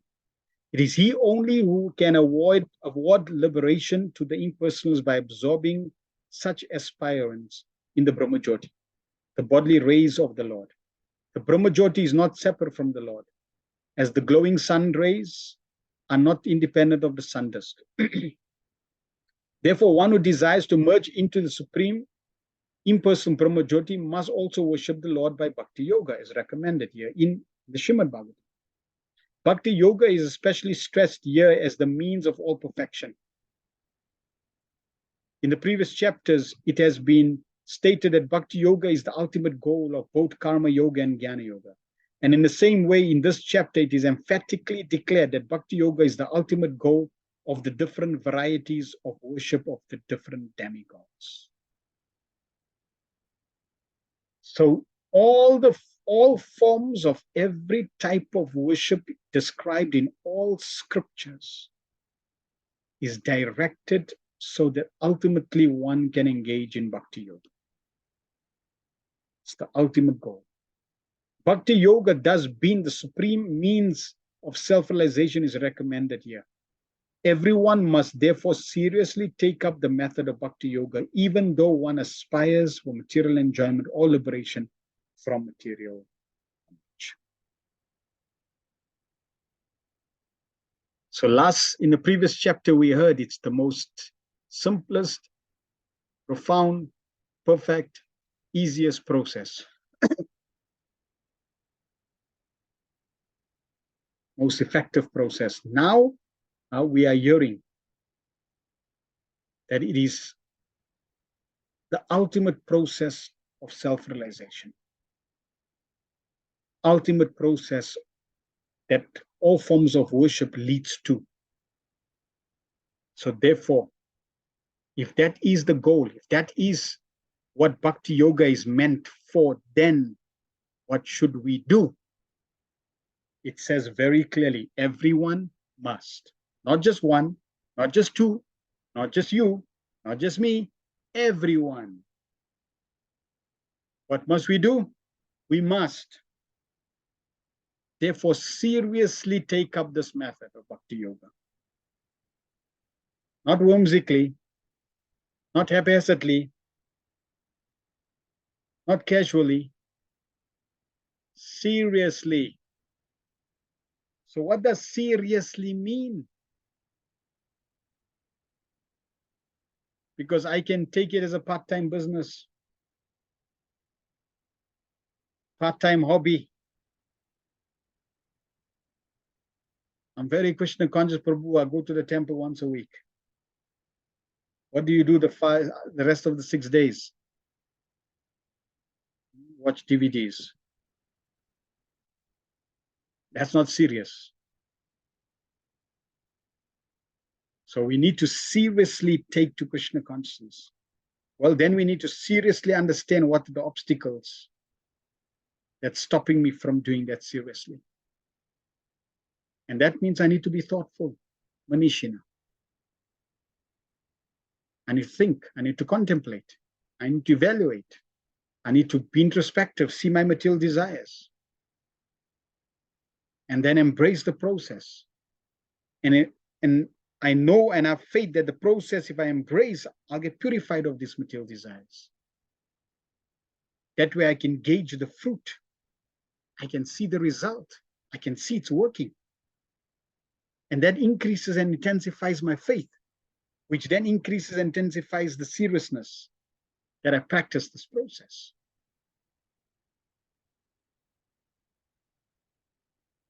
The Supreme Personality of Godhead, Shri Krishna, Lord Shri Krishna, is described in Bhagavad Gita as Purushottama, or the Supreme Lord. It is same purport, right? And akama is one who has no material desires. A living being, naturally being part and parcel of the Supreme Whole, Purusham Purnam, has his natural function to serve the Supreme Being. Just as the parts and parcels of the body or the limbs of the body are naturally meant to serve the complete whole. Desireless means, therefore, not to be inert like the stone, but to be conscious of one's actual position and thus desire satisfaction only from the Supreme Lord. So that's the definition of desirelessness. To be conscious of one's actual position and then desire the satisfaction of the Supreme Lord. And we see how we have desire, but that desire is for me, my enjoyment. I cook. What do I cook? What I like. But real desireless means I'm conscious I'm a servant of Krishna and let me cook for the pleasure of Krishna. The cooking is the same.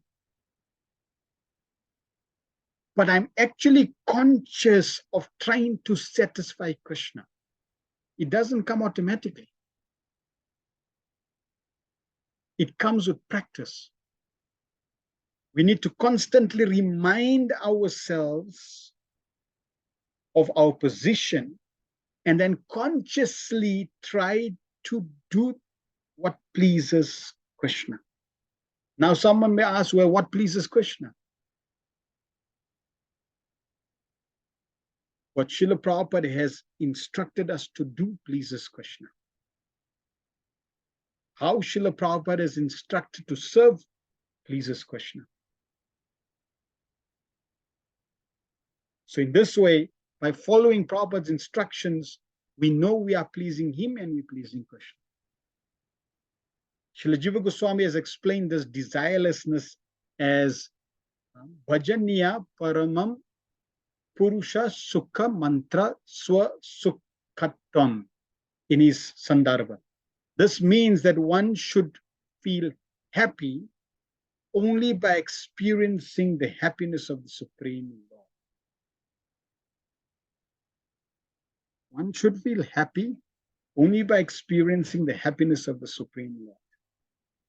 Now we see great devotees in the Mahabharata and Ramayana, Prabhupada's life. This is the definition of happiness. This is how they are, how and when they feel happy. We feel happy only when my senses are pleased. When I'm happy, I'm happy. But for the pure devotees, when Krishna is happy, they're happy. So, Prabhupada is saying this means that one should feel happy only by experiencing the happiness of the Lord. When we please Krishna, when we give pleasure to Krishna and Krishna is happy, when we experience that happiness, and we become happy, then that is perfection. But that means we need to be connected to the Supreme Lord. That means we need to raise our consciousness. We need to raise above the modes of material nature for us to experience Krishna's pleasure, Krishna's happiness. It is not that in mundane consciousness, in Maya consciousness, you can experience the pleasure of happiness. No. Therefore, the self-realized soul like Srila Prabhupada, who is experiencing the happiness and sadness of Krishna, they will then guide us how to serve Krishna so that we can, following those instructions, also become eligible to experience Krishna's pleasure. This institution of the living being is sometimes manifested even during the conditioned stage of living being in the material world.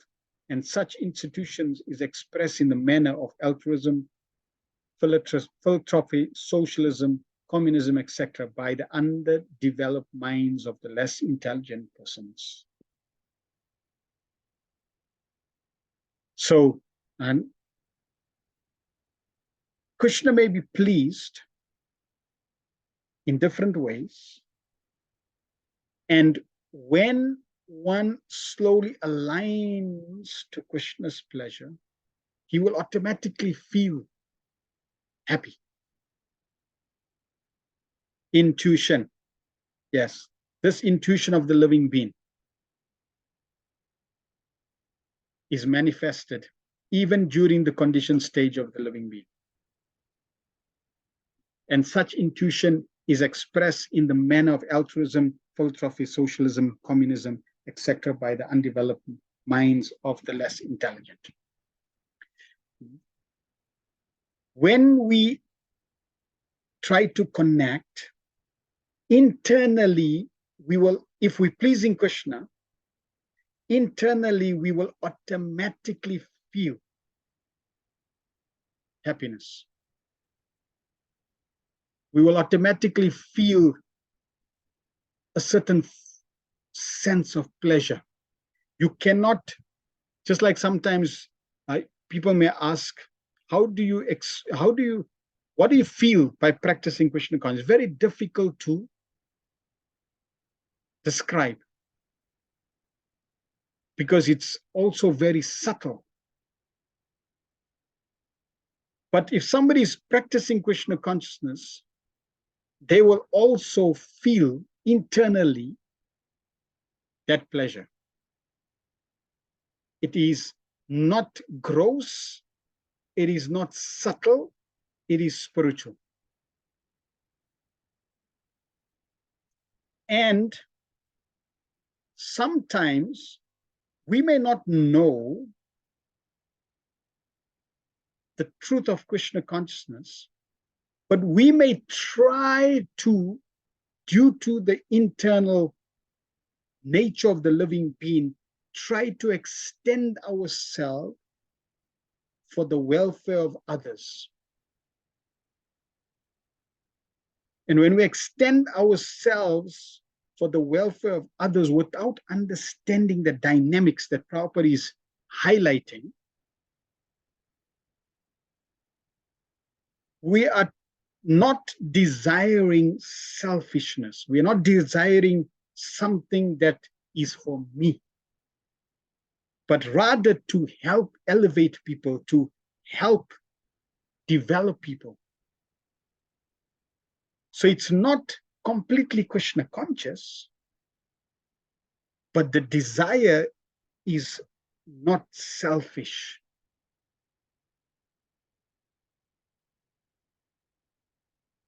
And in that situation also, when you do that, you will feel a higher sense of pleasure. And that's generally for those who are underdeveloped, who's less intelligent, they don't know the truth. But when they come to Krishna consciousness, now they know the truth. Now they're intelligent. Now they are guided exactly, directly to serve the Supreme Personality of Godhead. And therefore, when they engage in activities that gives happiness to Krishna, then they definitely feel that far, far greater than their previous activities. In the mundane field, such an outlook of doing good to others in the form of society, community, family, country, or humanity is a partial manifestation of the same original feeling in which a pure soul, a pure living entity, feels happiness by the happiness of the Supreme Lord. So it's a reflection, it's a glimpse, it's a fraction. Why? Because it's not you. It's not directed to your sense gratification. You're not the center. See, it's not selfish. So as soon as one moves away from selfish desire to desiring the pleasure of others and further desiring the pleasure of the Supreme Lord, that's the direction. That's the right direction. Therefore, we don't discourage people from extending themselves for the welfare of others. It's the right direction. And they are greater candidates to be now connected to Krishna consciousness because they're moving in the right direction. Because they're doing that because they feel that, yes, there is more happiness here than selfish endeavors. You find many wealthy people, they make this point that I got so much wealth, what's the use? But when I use that wealth for the benefit of others, I feel a great sense of satisfaction. So that satisfaction is part of the original feeling of the pure living entity when what he feels by giving happiness to Krishna. When Krishna is happy, that's the feeling he gets. That's what drives them further and further and further. So selfish desire is detrimental. Selfless desire, that means I'm desiring the welfare of others, is the right direction. Ultimately leading to desiring what Krishna wants for his pleasure. That is the perfection. Such superb feelings were exhibited by the damsels of Vrajbhumi for the happiness of the Lord. The gopis loved the Lord without any return. And this is the perfect exhibition of akama spirit. Akama spirit, or desire for one's own satisfaction. The kama spirit, or desire for one's own satisfaction, is fully exhibited in the material world, whereas the spirit of akama is fully exhibited in the spiritual world. So the material world is the epitome of sense gratification, kama. Spiritual is the epitome of akama. No material desires. Thoughts of becoming one with the Lord or being merged in the Brahma Jyoti can also be exhibitions of kama spirit if there are desires for one's own satisfaction, to be free from material miseries. A pure devotee does not want liberation so that he may be relieved from the miseries of life. So now, even to be free from suffering is a material desire. Even to want liberation from suffering is a material desire. So even those who want to become one with the Lord, merge with the Lord, that is still karma. Even though it's a higher form of karma, but it's still karma. Liberation, mukti, is also material desire. And therefore binding. And those who achieve merging, they do not stay there forever. The only situation that is everlasting and permanent is in eternal service to Krishna. Therefore, we want to direct all our energy in that direction.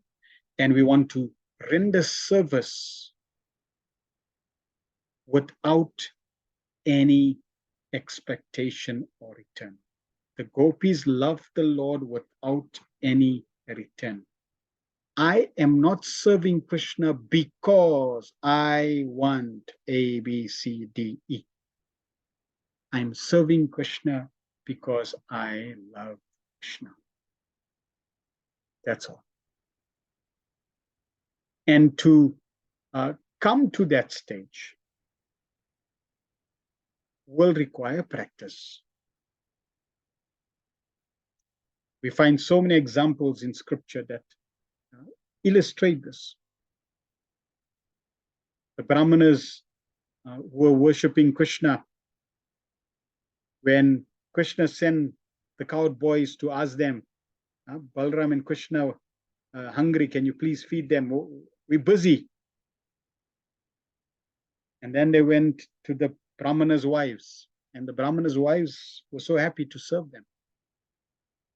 So we see they are externally serving the Lord, but internally the motive and desire is not aligned. The Brahmanas' wives, they're not externally seemingly serving the Supreme Lord, but their desires are perfectly aligned. So we want to align our desire and our activities, our behavior and our preaching, the inside and the outside needs to be aligned for the pleasure of Krishna. This is the highest perfection. Even without so-called liberation, a pure devotee aspires for the satisfaction of the Lord. Influenced by Kama spirit, Arjuna declined to fight in the Kurukshetra battlefield because he wanted to save his relatives for his own satisfaction. But being a pure devotee, he agreed to fight on the instruction of the Lord because he came to his senses and realized that satisfaction of the Lord at the cost of his own satisfaction was his prime duty. Thus he became a Kama. That is the perfect stage of a perfect living being. Udaradi means one who has broader outlook. People with desires for material enjoyment worship small demigods, and such intelligence is condemned in Bhagavad Gita 7:20 as Rita Jnana, the intelligence of one who has lost his senses. One cannot obtain any result from demigods without getting sanction from the Supreme Lord. Therefore, a person with a broader outlook can see that the ultimate authority is the Lord, even for material benefits. Under the circumstances, one with a broader outlook, even with the desire for material enjoyment or liberation, should take to the worship of the Lord directly. And everyone, whether an akama or sakama or mokshakama, should worship the Lord with great expedience. This implies that bhakti yoga may be perfectly administered without any mixture of kam and gyan. As the unmixed sun rays are very forceful and therefore called tivra, similarly unmixed bhakti yoga of hearing and chanting, etc., may be performed by one and all regardless of inner motive. Etavan eva yajatam iha nishre yashodaya bhagavatya achulo bhava yat bhagavata sangata. All the different kinds of worshippers of multi-demigods can attain the highest perfectional benediction, which is spontaneous attraction, unflinchingly fixed upon the Supreme Personality of Godhead, only by the association of the pure devotee of the Lord. So how can we come to this stage? It is by the mercy of the pure devotee of the Lord. All living entities in different stages of life within the material creation, beginning from the first demigod, Brahma, down to the small ant, are conditioned under the law of material nature or the external energy of the Supreme Lord. The living entity in his pure state is conscious of the fact that he is a part and parcel of the Lord. And when he is thrown into the material world on account of his desire to lord it over material energy, he becomes conditioned by the three modes of material nature and does struggle for existence for the highest benefit. This struggle for existence is something like following the will of the wisp under the spell of material energy, so material enjoyment. All plans for material enjoyment, either by worship of different demigods, as described in previous verses of this chapter, or by modernized advancement of scientific knowledge without the help of God or demigod, are illusory only. For despite all such plans for happiness, the conditions living being within the compass of the material creation can never solve the problems of life, namely birth, death, old age, and disease. The history of the universe is full of such plan makers, and many kings and emperors come and go, leaving a plan-making story only. But the prime problem of life remains unsolved despite all endeavors for such plan makers. Actually, human life is meant for making a solution to the problems of life. One can never solve such problems by satisfying the different demigods, by different modes of worship, or by so-called scientific advancement in knowledge without the help of God or demigods. Apart from the gross materialist, who care very little either for God or for the demigods, the Vedas recommend worship of different demigods for different benefits. And so the demigods are neither false nor imaginary. The demigods are as factual as we are, but they are much more powerful due to their being engaged in the direct service of the Lord in managing different departments in the universal government. The Bhagavad Gita affirms this, and different planets of the demigods are mentioned there, including the one of the supreme demigod, Lord Brahma. The gross materialists do not believe in the existence of God or the demigods, nor do they believe that different planets are dominated by different demigods. They are trying to reach the nearest planet, Chandraloka, or the moon, but even after much mechanical research, they have only very scanty information of the moon. And in spite of much false advertising, and in spite of much false advertisement for selling land on moon, the puffed up scientists or gross materialists are having difficulty reaching the nearest planet, what to speak of other planets, which they are unable to even count. However, the followers of the Vedas have different methods of acquiring knowledge. They accept the statement of the Vedic literatures as authority in total, as we have already discussed in Canto 1. And therefore, their full and reasonable knowledge of God and demigods, and of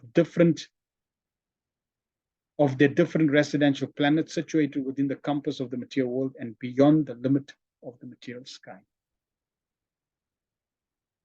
So understanding Krishna doesn't mean only understanding Krishna. It means understanding Krishna in relation to everything related to Krishna, the material world and the demigods. So we understand Krishna we understand the demigods in relation to the Supreme Personality. We understand the material world in relation to the Supreme Personality. Therefore, we can use everything in the material creation in relation to giving pleasure to the Supreme Personality.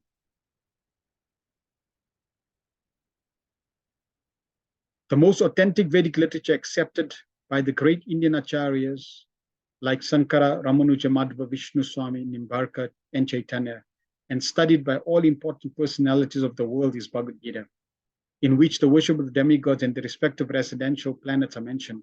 Bhagavad Gita 9.25 affirms, Yanti Deva Vrata Devan Pitrin Yanti Pitri Vrata Bhutani Yanti Bhutyaja Yanti Mad Yajino Pimam. The worshippers of the demigods reach the respective planets of the demigods, and the worshippers of the forefathers reach the planets of the forefathers. The gross materialists remain in the different material planets, but the devotees of the Lord reach the kingdom of God. We also have information from the Bhagavad Gita that all the planets within the material world, including Brahmaloka, are but temporarily situated, and after a fixed period, they are all annihilated. Therefore, the demigods and their followers are all annihilated at the period of devastation. But one who reaches the kingdom of God gets a permanent share in eternal life. That is the verdict of the Vedic literatures. The worshippers of the demigods have one facility more than the unbelievers, due to their being convinced of the Vedic version, by which they can get information of the benefit of worshiping the Supreme Lord in association of the devotees of the Lord. The gross materialists, however, without any faith in the Vedic version, remain eternally in darkness, driven by a false conviction on the basis of imperfect experimental knowledge or so-called material science, which can never reach into the realm of transcendental knowledge. So,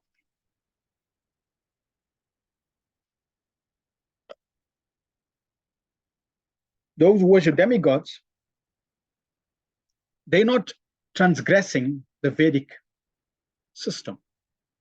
The Vedic system is given by the Supreme Lord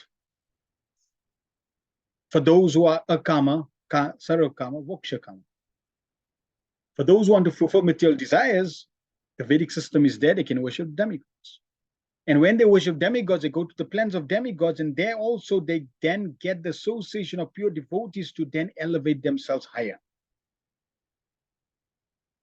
So we are fortunate that we don't need to go to the planets of demigods, and we have the association of a pure devotee and other pure devotees that help us to understand the ultimate goal of life. So the systems that the Lord designs is ultimately there to help souls connect to the truth through the medium of association of the devotees of the Lord. That's the goal. Because we have the ultimate end result of association with devotees, we don't now need to separately engage in other processes that will end up at the same goal. We already have that. Just like I'm not going to buy a ticket, as Prabhupada says, to Baroda if I'm already in Baroda.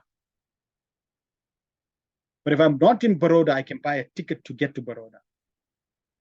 So similarly, if I already have the social and pure devotees, I don't need to engage in any other subsidiary activities that lead me to that association. So therefore, demigod worship is not excluded. But at the same time, we can shortcut and more effectively achieve the goal and the desired results simply by worshiping the Supreme Lord. The other result is that no matter if I have material desires, don't have material desires, when I worship the Supreme Lord, the Lord can fulfill my material desire and still purify me of the desire. Whereas the demigods cannot purify you of your material desire.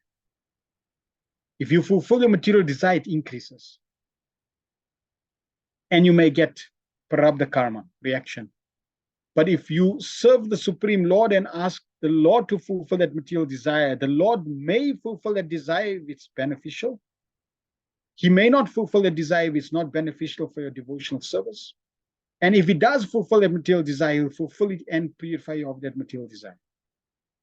So therefore, worshiping the Supreme Lord is all beneficial. Prabhupada then concludes, therefore, unless the gross materialists or the worshippers of the temple demigods come in contact with the transcendentalists like the pure devotees of the Lord, their attempts are simply a waste of energy. Only by the grace of the divine personalities, the pure devotees of the Lord, one can achieve pure devotion, which is the highest perfection of human life.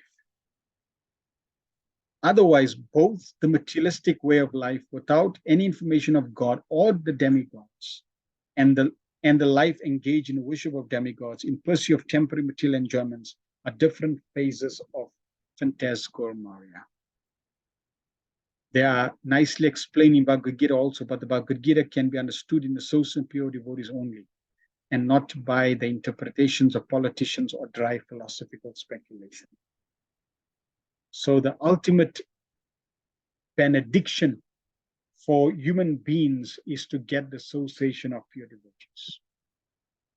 Because only in the association of pure devotees is the truth purely discussed, the process purely practiced, with pure motive, free from any tinge of sense gratification, for the elevation and the benediction of the living entity. 12.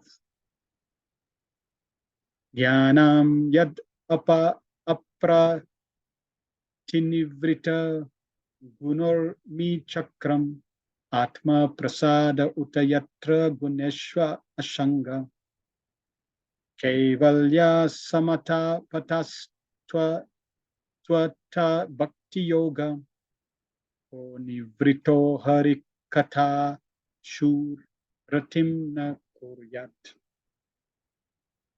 Transcendental knowledge in relation with the Supreme Lord, Hari, is knowledge resulting in the complete suspension of the waves and whirlpools of material modes.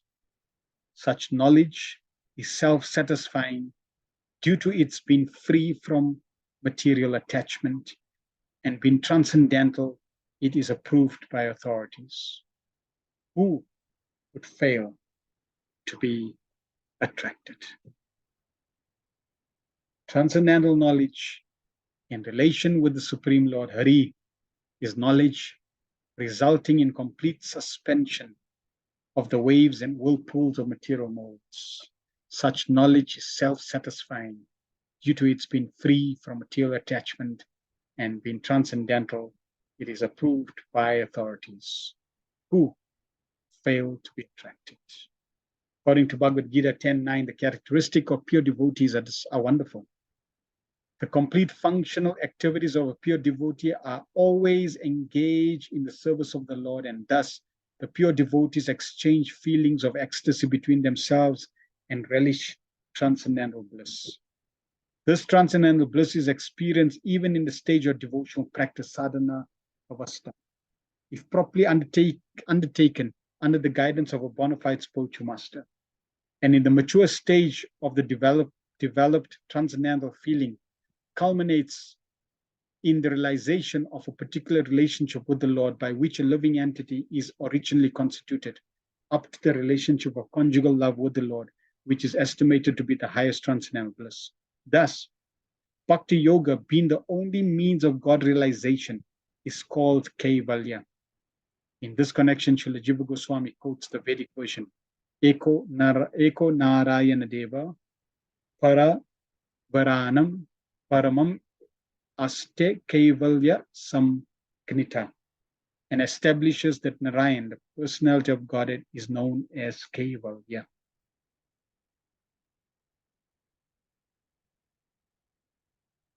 So when one engages purely in the process of Bhakti Yoga, one is exchanging a relationship with the Supreme Lord. And naturally, that relation with the Lord, one will experience, one will relish. And Prabhupada is saying that just as the pure devotee is exchanging and experiencing what we call rasa, mellows, taste, in relation with the Supreme Lord, that also can be experienced in sadhana bhakti. That is how we are able to experience a higher taste and give up the lower taste. Param drishta nivartate. Otherwise, it is impossible to give up anything of a lower taste if you do not get higher taste. So that illuminates the truth of Bhakti Yoga. And Bhakti Yoga is the only process that can allow that exchange of rasa, of relationship with the Supreme Lord. And the means which enables one to approach the Lord is called Kaivalya Panta, or the only means of attainment of Godhead. This Kaivalya Panta begins with Shravana, or hearing those topics that relate to the personality of Godhead. And the natural consequence of hearing such Krishna Katha is attainment of transcendental knowledge, which causes detachment from the mundane topics, for which a devotee has no taste at all. For a devotee, all mundane activities, social and political, become unattractive And in a mature state, such a devotee becomes uninterested even in his own body, what to speak of bodily relatives. In such a state of affair, one is not agitated by the waves of material modes. There are different modes of material nature, and all mundane functions in which a common man is very much interested or in which he takes part becomes unattracted for the devotee. This state of affair is described herein as Pratini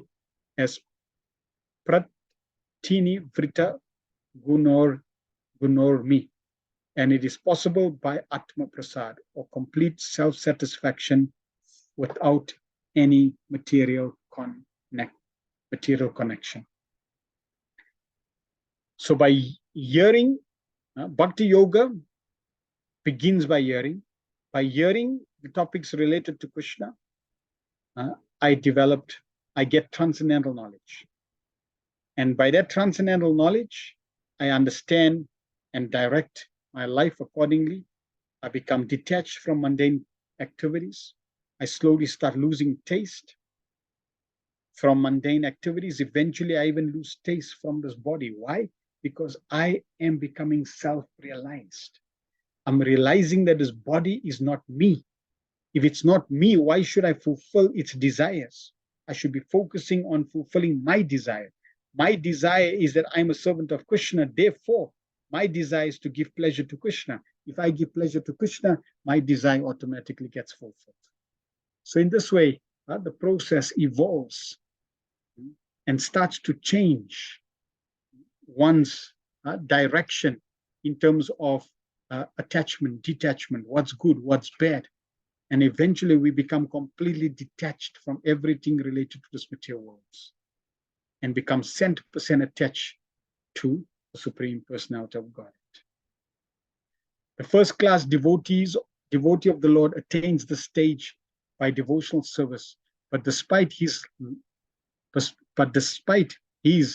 loftiness for the Lord's satisfaction, he may play the vulnerable part of a preacher of the Lord's glory and dovetail all his devotional service, even mundane interests, just to give the neophyte a chance to transform mundane interest into transcendental bliss.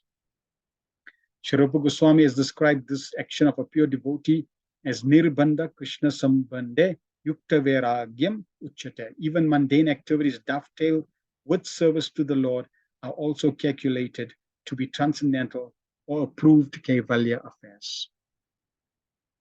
So that's the bridge. In the spiritual world, there's no subsidiary activities. All activities are done for the pleasure of Krishna, 100%. In the material world, we have so many material desires, which means the desire to satisfy my senses. I'm an artist. I like to paint. For who? For me, for my sense gratification. So if I love to paint for me,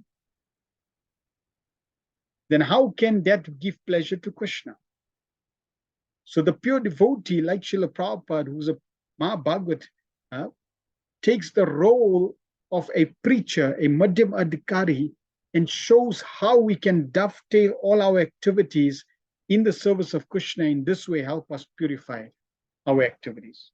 So therefore, Prabhupada would then say, engage that talent of painting, which gives you pleasure, but engage that talent as a service to Krishna. So I'm dovetailing that activity. Now I start painting for Krishna.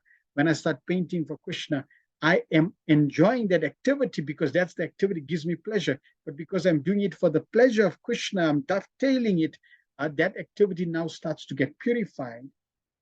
I purify the activity, I purify my desire in that activity and slowly becoming free from all other desires. So this is how this aspect of Yukta Vairagya, engaging everything in the service of Krishna, including my body and mind, liberates me. And this activity of Yukta Vairagya, as Prabhupada is highlighting it, is not against Kaivalya affairs, not against pure devotional service. This is how we can dovetail all our activities under the guidance of the spiritual master in the service of Krishna and thus purify and perfect our lives. And thus ends this section of Srimad Bhagavatam. Vantraj Srimad Bhagavatam ki jai, Srila Prabhupada ki jai, Itai Gopramanande Hari Hari. Are there any questions or comments anyone has? Please type in the chat.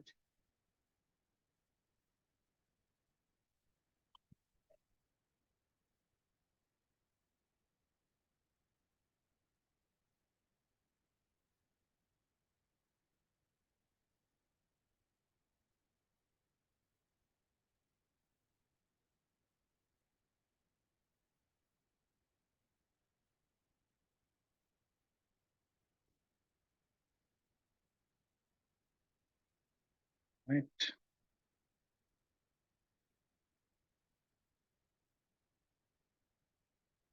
Ramananda Prabhu says, Hare Krishna, thanks for reminding us, Prabhu. We get complacent, lazy, and do things mechanically. Need to check ourselves and keep grounded and focus and appreciate that the gifts Srila Prabhupada has given us, or given all of us. Hearing from Srimad Bhagavatam, Srila Prabhupada remind us of this. Yes. And that is one reason why we should constantly be associating with Prabhupada's books, because Prabhupada's books give us what we need and remind us of what we need to do. It's and as a Prabhupada says, in essence, we have to daily associate, because if we daily associate, then we daily keep on track. Otherwise, yes, we can get derailed.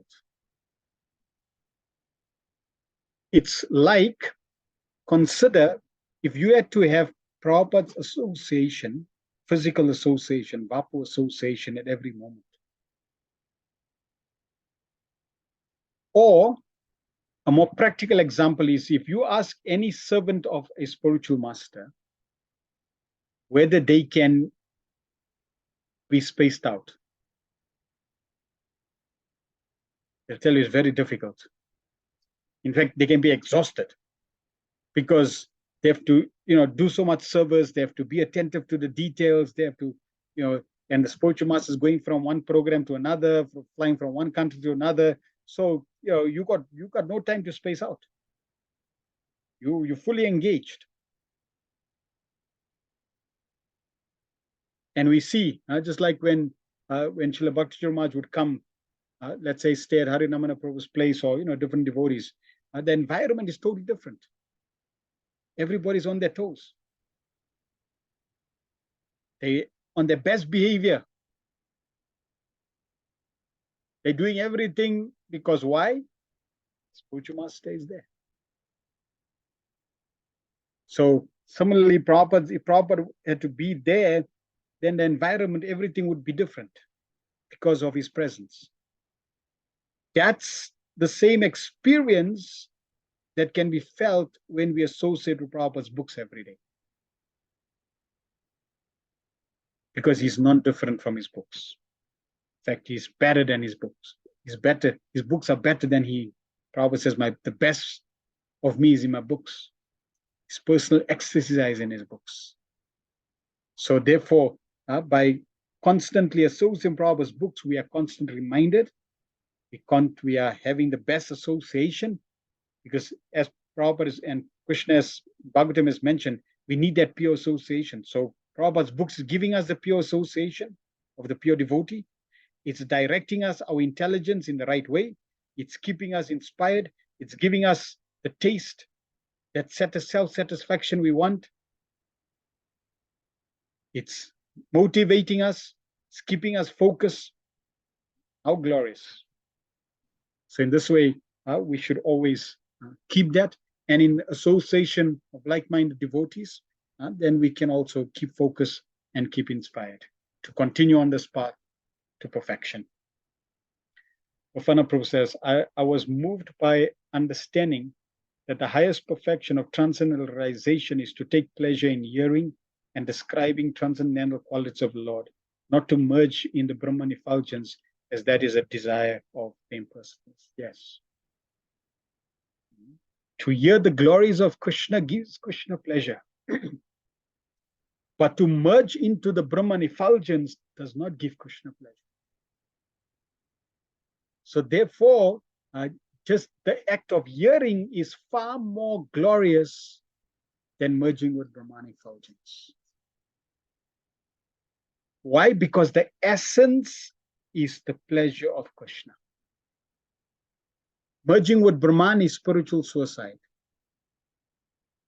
But just hearing and chanting is giving Krishna pleasure. That is what Krishna wants. Because we are hearing the topics of Krishna, and therefore we are getting Krishna's association. Thank you very much for everyone's feedback and association. We will stop here and continue next week. Srimad Bhagavatam ki jai, Prabhupada ki jai, Nitai, Gopram Nande, Hari Hari.